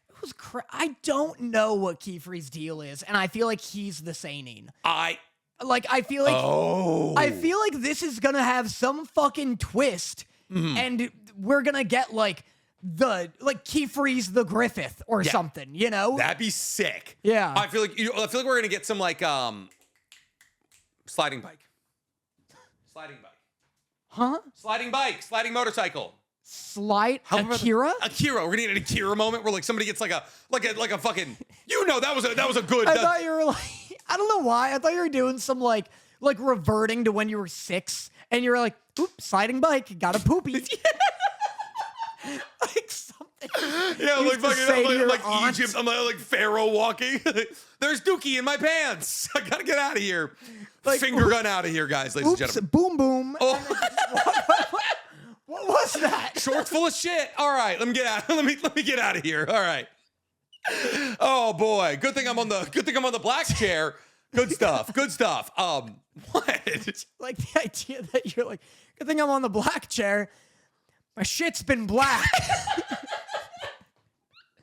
The doctor said I shouldn't be concerned unless it starts to look like the other parts of this chair. There is right in it though, for sure. But yeah, I think somebody's gonna get there's gonna be like some fucking like body distorting like biomech like spells out there that are just ruining people. yeah. Well, I feel like they teased it when she contemplated drawing glyphs like on the soles of her feet. Yeah. And they made it real intense and real uncomfortable. But yeah, dude, They have to introduce like a tattoo artist. genius. Right? Genius. Right? Yeah. Like there's like literally just like sigil and they can like slap it or something. Yeah. Like it's gotta be like we talked about from FMAB. You're just like closing the circles with your hands. Either that, or it'd be cool to have some kind of like sigil partially drawn onto you, and it like, you know that it'll fuck you up somehow, and so you have to do like the final line of it and like close the circle, and then it, you do something sick, but you lose the arm. Gotcha. You know? That'd be sick. Or like, yeah, it's like a huge like final explosion circle kind Yeah. of thing. Like it's like, I'm done, tush. I'm done. I'm out of here. There's shit in my pants. It's like Tim Robinson killing himself. Like, I'm done. It could have I'm been sick anybody. of this shit. It could have been you. Fucking see you later. I'm surprised you breezed over, and we could finish this, but yeah. I'm surprised you breezed over just like Kefri's whole fucking flight. When he broke into the clouds and lightning everywhere and shit. Dude, when he clears the sky, that was he comes crazy. out and he does like the light Yagami, but from the heavens. Yeah. Like, and then he's flying with a god, and he's like, he's like, climb on, I need my hands. And he just like finishes up a sigil real quick, and then water dragon. dude, Kefri is always like 2 milliseconds away from crashing out about something. 100%. He comes off as like this very dainty, like casual, cool as a cucumber dude. He loves being like when Coco wakes up, she's like, the stairs? And he's like, your memory. What have they done to your memory, Coco? Yeah. Like, She's like, fucking, dude, I was just unconscious for hours. Relax. The only memory issues I have are from lack of blood to the brain here. yeah. So What do you think's going on with the masked lady? I don't know. She must be, well, yeah, I don't know if Coco's like, it's a Kenjaku thing where she's like the daughter of like, you know, Rathul, the ancient demon lord. Or if Coco is just completely random and the masked woman was like, it's like a Ryuk thing where she's like, I'm going to introduce our magical secrets to mortals. Gotcha. And like, was just like, oh, whatever random ass child comes to me, that's who I'm gonna dump this weight Like on. it'll be like, oh, like you're like supposed to like live out some like prophecy where like a mortal learns the magic of the world and destroys it or something like that. Do you think she was selected at random, or do you think it's like it had always had to be Loki, Coco? I hope it's right. I do. I think it'd be kind of cool if it's random. Like it was just like whoever came to her. Like it was like she was like, oh, whoever came to me is like that's who it's meant to be, kind of thing. And I like the idea of like her being a Sasuke character, where like she's getting like you see it beginning to happen, where like she's stuck between Keyfree and this other like mystical magic woman who's trying to be like, listen, I hope this gave you the push you needed, because like she mastered learning how to make a fire spell under this specific scenario. So like there's clearly like a dark tutelage aspect happening, which I very much like. Yeah. So yes, fun on that. All right, news. Kagurabachi had a trailer. It looks sick as fuck. Yeah, it looks really cool and unique. Yeah. Like the art style is kind of like Demon Slayer-ish, but like The story's kind of Demon Slayer-ish. yeah, it's like swords. Yeah. Oh, it's all swords. It's swords. Yeah. The manga's so much fun. It's not a lot of trailer. Are you like caught up with the manga? Or? I've tried a couple times. So not that much fun. No. The manga's very fun. Whenever I'm reading it, I'm enjoying myself. I just haven't been reading. You got so much Kingdom. I just haven't been reading yet, dude. I just been like in the world of Kingdom, Yeah. you know? I've been in the Kingdom. Yeah. I've been the fealty, you know? I'm surfing it up. I'm fifing it up. Fief? Maybe Fief. I think it's Fief. Yeah, you're surfing USA. Oh, you yeah, know? I'm surfing in China. I like the idea that you're like a really obnoxious surf who loves surfing. You're like, come on, guys, we're surfing China. And they're like, well, that doesn't get invented until like the 70s in Hawaii. What are you doing? We can't get that reference. Surf just means indentured servitude until we all inevitably die. Yeah. At 35. It looks pretty cool. I mean, Looks it's an dope. anime trailer, which means we get literally nothing. It's a teaser trailer, which means it's 3 like still frames, and everyone's like, I've never heard of the production company though. oh, I didn't even see who it was. Um, Who is making the? I think it's Dragon Films.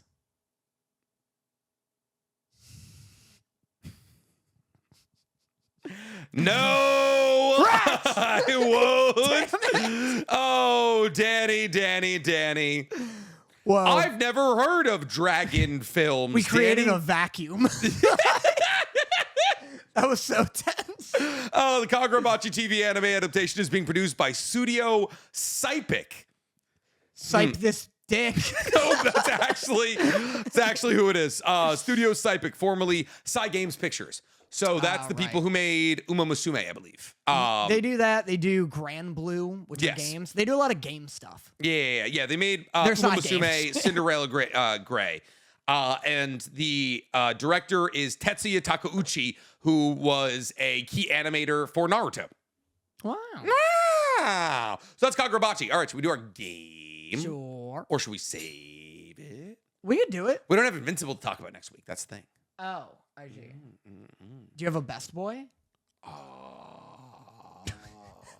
Yeah, I do. Okay. I do have a best boy. My best boy this week, ladies and gentlemen, is Nikhil.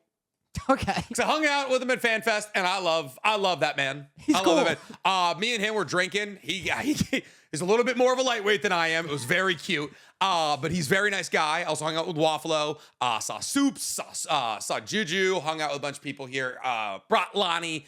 And also my best boy of the week is the actress who plays Nami in the One Piece live action, because she looks exactly like Emily Rudd from a distance, and she crushed it. Also, oh my God, I can't believe I didn't shout this out. Dude, Sanji and Usopp's actors in that show, sick.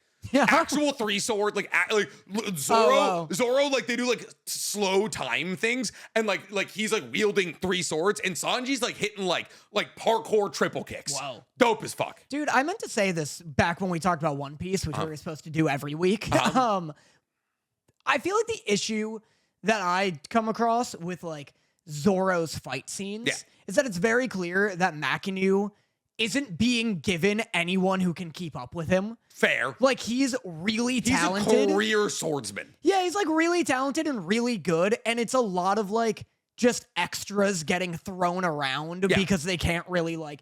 I guess Zoro hasn't really gone up against someone who can like match him, Mihawk, but he had a fight with like a toothpick. That's the thing, is like the Mihawk fight is very specifically like supposed to just show the dichotomy. Yeah. I mean, if anything, you would get it from Tashigi. But Tashigi and Zoro, I don't think have had their fight yet. Yeah. It's just like they're. Oh, Mr. One, I think would be the real answer. What's Mr. One? Mr. One's the dude with blade arms. Yeah, he's the guy with you get it, because they're arms and they hurt you. Yeah, blade harms. You crushed that. Thanks. Oh, I forgot about this guy. Yeah, Mr. One. Wow. Yeah. So Zoro started to get the minority hunter allegations. Yeah, that's right. He pretty much exclusively fights people who are minorities. This guy's so boring for being Mr. One. I mean, yeah, it's fucking Baroque works. It's not the best part of One Piece. Yeah, it's just the equivalent of having super strength, technically. Well, I mean, also your arms are blades. Stop calling them arms. I like arms. I like arms. I thought it was a mistake. No, they're harmful. They're my arms. They're arms. They're blades. It's that or barms. Why barms? Because they're blade arms. That is worse. Yeah, I told you, dude. I like arms. All right, my best boy. What did I get up to? Something. It's always something. It's always something. Your best boy is the fucking Otakus Anonymous group chat telling you to rip that shit off your car. Your best boy is the shirtless man who helped you rip it off your car. Yeah, my best boy is that guy who was not playing games before dude. he helped me. No, he doesn't fuck around and play games. Yeah, I guess. Oh. You know who my best boy is? Well, Spoilers ahead for Expedition 33's third act. Fucking Expedition 33. beat it? Oh, I made it to Act 3. Okay. Everything's a painting. Sick twist. Yeah. Such a sick twist. You're stuck in a painting, and the paintress is a grieving mother. And then there's Renoir, who's a father trying to get his wife out of a world that she built to keep her son alive. And like she selfishly made a copy of Verso, and you're that copy of Verso, and all the characters you know outside of Mael are all just living in a painting. And I'm gonna say too cool with it. I'm gonna say everyone's too cool. Like, they all find out they're a fucking figment of imagination, and they're all like, I still miss my husband. Well, it's that or death, I guess. That's fair. It's that or being goulaged. Yeah. So I'm in Act 3, and all of my guys are like level 85. I'm ready for the end. I'm fighting Simone. Right. I'm doing like, I didn't know that there was like a patch dropped, like the thank you patch. But I'm playing, I guess, hypothetically, the thank you patch right now. And so like apparently Verso's drafts. Yes, Verso's drafts and Renoir's drafts. Oh. And in Verso's drafts, you fight Oskio, who has 40 million health. Like, it is the game. It is a very easy fight. It took me an hour and 20 minutes to beat it. Apparently I need to be picto-maxing. I gotta be picto-maxing fucking hardcore. You had to be picto-maxing weeks ago. I know. Well, but trust me, brother. I got second chance. I got cheater. I got combo attack. I got burning critical. I got it all. I got augmented free shot. I got it all, baby. I'm ripping people apart. My Nice. CL, my Minoko, useless. But oh my god, Yeah, me too. my Verso, my Lune, and less so my Mael. My Mael's pretty important. Yeah. But it's mostly my Verso and my Lune. They rip. Yeah, They rip. And Simone might be the hardest boss I've ever fought in a game. Awful. it's tough. So hard. He hits you for like minutes, minutes at a time. He hits you for minutes at a time, and then he's just like, I take all your chroma, and then you have 1 health. And you're like, cool. And if you ever have shields, he just takes them. And then if somebody dies and you don't bring them back immediately, gone. It's pretty brutal. He's so hard. Sucks. It's all I'm going to do tonight, probably. It's going to be awful. That's sick. I'm glad you're enjoying it. I'm going to play for 3 hours tonight. I don't like my chances at beating Simone. I straight up don't. It's like the game is such a shocking amount of content, and the developers are like, we're going to make more in this universe. Yeah. And I'm like, I think you're out of shit. I think I have 50 hours in it right now. Like I haven't put 50 hours in a game since Elden Ring. You played a lot of Wukong, I thought. I played probably 20 hours of Wukong. Yeah, I 50 didn't is beat more. Wukong. Yeah. I haven't beat a Souls-like. I stopped playing Elden Ring on the last boss. Yeah, I do that sometimes. I did that to Sekiro. I got to the last boss and I was like, it wasn't that I found him too difficult. I just like, You're just done. I just got to him and I was Yeah. like, I could beat you in like 2 hours. I just never found the motivation to. I did that with the last boss of Sekiro. Yeah. He got into a second phase, and I was like, I'm not doing this. Yeah, I don't care. just I don't- beat it, essentially. Yeah, I was like, I got far enough. I beat the fucking, I beat the Yeah. lion guy outside of here. I'm good. Yeah. I've done enough. I've been playing a lot of Armored Core. Oh, hell, you Yeah. six. Yeah, I beat it. You're supposed to beat it 3 times, and I just beat it for the 3rd time. Every new game plus, it like adds bosses and stuff. Gotcha. And it also will be like, on the first playthrough, there are no decisions. Uh-huh. And it will be like, you drop into a mission, and 2 other Armored Cores roll up, and they're like, huh, is this the freelancer? All right, rookie, let's get it. And you all destroy a base together. Yeah. On New Game Plus, that'll happen. And then when they move on ahead, you'll get like a transmission coming in, and a guy will be like, hey, I'll give you $40 million to kill those 2 idiots. And you can accept or decline. And then if you accept, it like changes the direction of the story. That's sick as hell. Just Yeah. kill those 2 guys? Absolutely. That's 100%. a lot of schmeckles. Yeah. That's a lot of woolongs. That's why you play it 3 times, because like you get all the choices That's crazy. and get all the Armored Core parts. I've seen ranked matches from Armored Core, and it's insane. It's all in like Dark Souls games. You are either attacking or you're defending and Yeah. like waiting for your next attack. Yeah. In Armored Core, you are attacking, moving, getting attacked, and dodging all at the same time. It is overstimulation station. Yeah. It's the fucking stroke simulator, like Gamer. Yeah. Crazy, which me and Dan were watching before this. But all right, guys, that is all. Oh, wait, no. That brings us to our favorite section of today's episode, Love Letters, where me and Danny pull the live audience to ask us a question here live that we answer on the podcast. So if you guys want to become members of the Patreon, you can do that for $4.99 a month. And we will be doing that Am I the Asshole next week because we will not have Invincible to talk about. Me and Danny are already 2 hours in the podcast here. So if you're excited for Am I the Asshole, and if you want to get all 7 of them, you can also get that over on the Patreon. Who Dat asks, who would win in a fight? 5 average Viltrumites or 5 average Saiyans? So we're not talking about Vegeta. We're not talking about Thrag. We're talking about Bardock, maybe. I mean, Bardock's the high end of this. Yeah. We're talking about Raditz. We're talking about the guy who was friends with Lucian who got killed by Space Racer. We're basically talking about Space Racer victims here. Yeah. Or even, I mean, on the grand scan of all Viltrumites, considering both of these planets got eviscerated, could also be 5 of the billions of Viltrumites who died. Yeah. What are their feats? It's hard to tell because Robert Kirkman doesn't know what that means. What an average Viltrumite means? Yeah. Well, I mean, Robert Kirkman doesn't understand power scaling. Yes. So they kind of just do whatever, whenever. Yeah.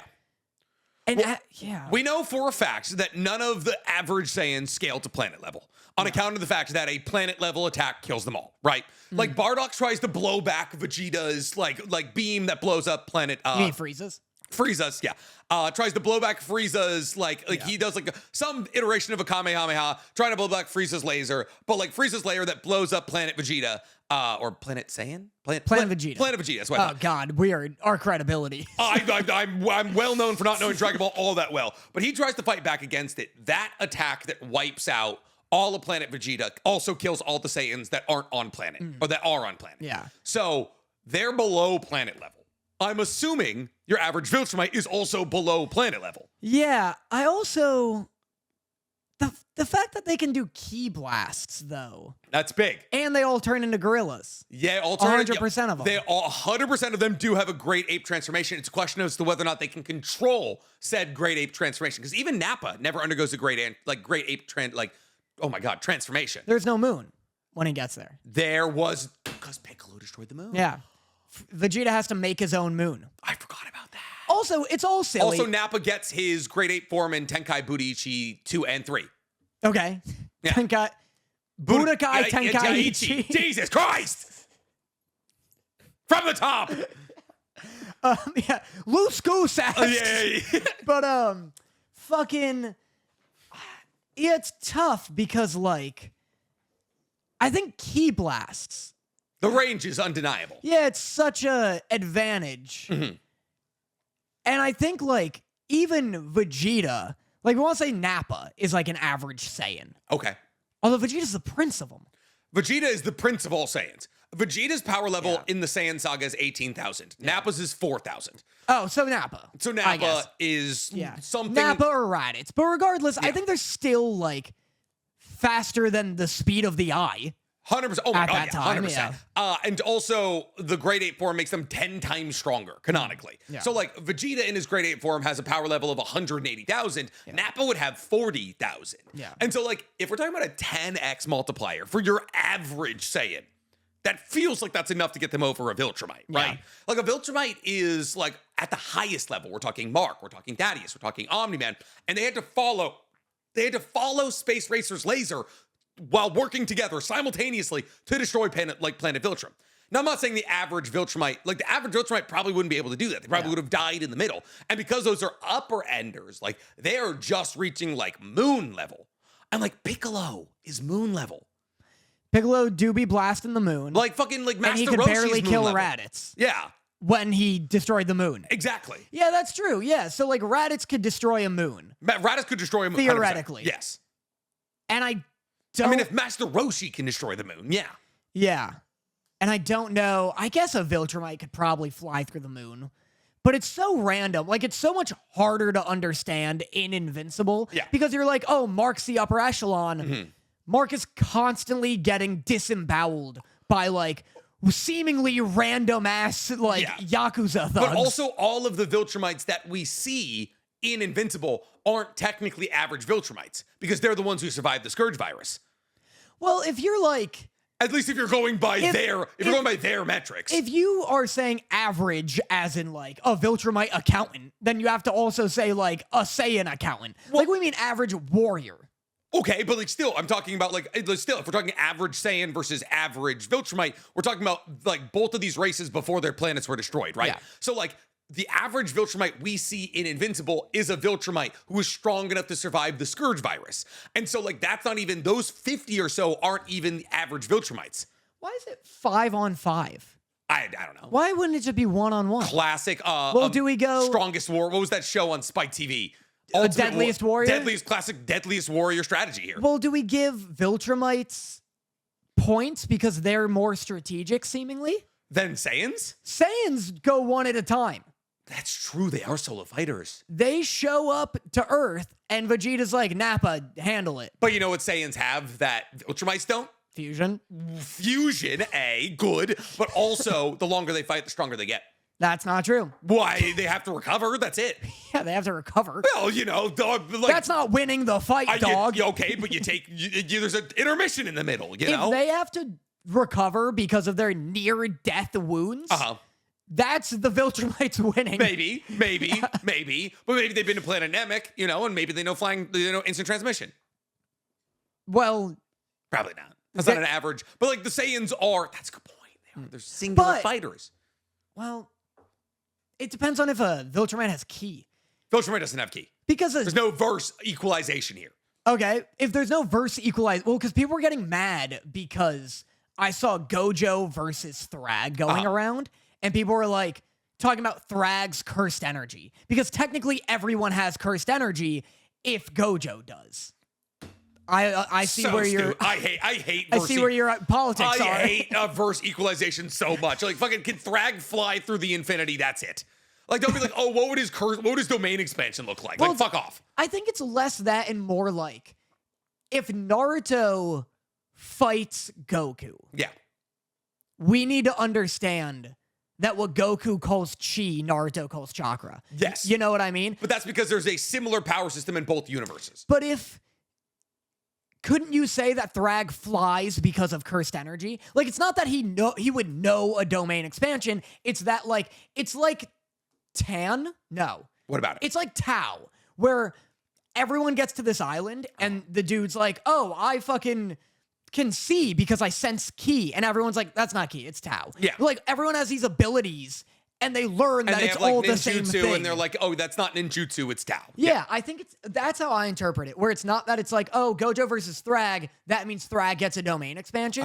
No, it just means that if like Gojo has an ability where he can manipulate the cursed energy of an opponent, everyone in the fight has to technically have cursed energy. I mean, I guess, but Gojo, like in that one specific fight, obviously, Gojo doesn't have like manipulation curse. Like he doesn't manipulate people's cursed energy. Well, I just mean, I think it's like a thing where it's like, if it's a rule of one universe that this power system exists in every living being, then the guest also has to have that. Like chakra's in everyone. Yeah, so if it's Naruto versus SpongeBob, SpongeBob has chakra. Cursed even if he energy can't isn't use in it. everyone. That's the thing. Cursed energy is almost exclusively in Japanese people, and then they address it even further in Majulo when aliens show up with cursed energy, and they're like, well, that was weird. Okay. It's like very specifically, those aliens have cursed energy. All right. Yeah. Well, That probably wouldn't be Thrag. so final Saiyans. Saiyans? I just think a 10x multiplier is more than enough to get them over. Yeah, they got that, and they also have Ki, which is like a big... Yeah. Like, what's a Viltrumite? Like, a Viltrumite's are dying to Space Racer. Yeah. Oh, heaven forbid one of these Saiyans busts out a Destructo Disc. Yeah, also, that's the thing. Ki is like anything. Like, everyone thinks Dragon Ball is just laser blasts. Yeah. You can make clothes with Ki. Yeah. Like, you can do fucking whatever. Yeah. And Viltrumites can only fly and be strong. Yeah, you can turn the entire world into chocolate. Yeah. You knew what you like. Ki. It is one of the most fucking nonsensical power systems in existence. You can make ghosts. You can just make ghosts. What do you mean? Gotenks makes a bunch of ghosts. I don't remember that at all. Super Ghost Kamikaze Attack. It also has the word kamikaze in it, which is crazy. Goodness. That's usually the after effect of kamikaze. Gotenks Ghost. It's the first thing. Really? I figured it'd be like, It's what he's known for. He makes ghosts. oh my God, you're right. I completely forgot about that. How did they come to that conclusion? He does a big donut power. Yeah. Oh, yeah. He throws a thing on you. Yeah. You get trapped. Yeah. Ghost comes and sucks you off. Gotenks. Is Gotenks the weirdest? Is that the most throwaway thing in Dragon Ball? It's that or Saiyaman. It's Gotenks or Saiyaman. Probably Sam. I couldn't even tell you what arc Gotenks is in. Is that Boo? Yeah. That's what I thought. Still. I think Gotenks is less throwaway than Goten. Because Goten is just a vehicle for No, Gotenks. that's fair. Just a vehicle, but then like same with like not like regular Trunks. Regular Trunks isn't all that important either. That whole generation, that's a lost generation. Future Trunks, important character. Yeah. Regular Trunks kind of sucks. Yeah. Yeah. All right. We love you guys so much, and we'll see you on the next one. Bye-bye. Bye. Mwah.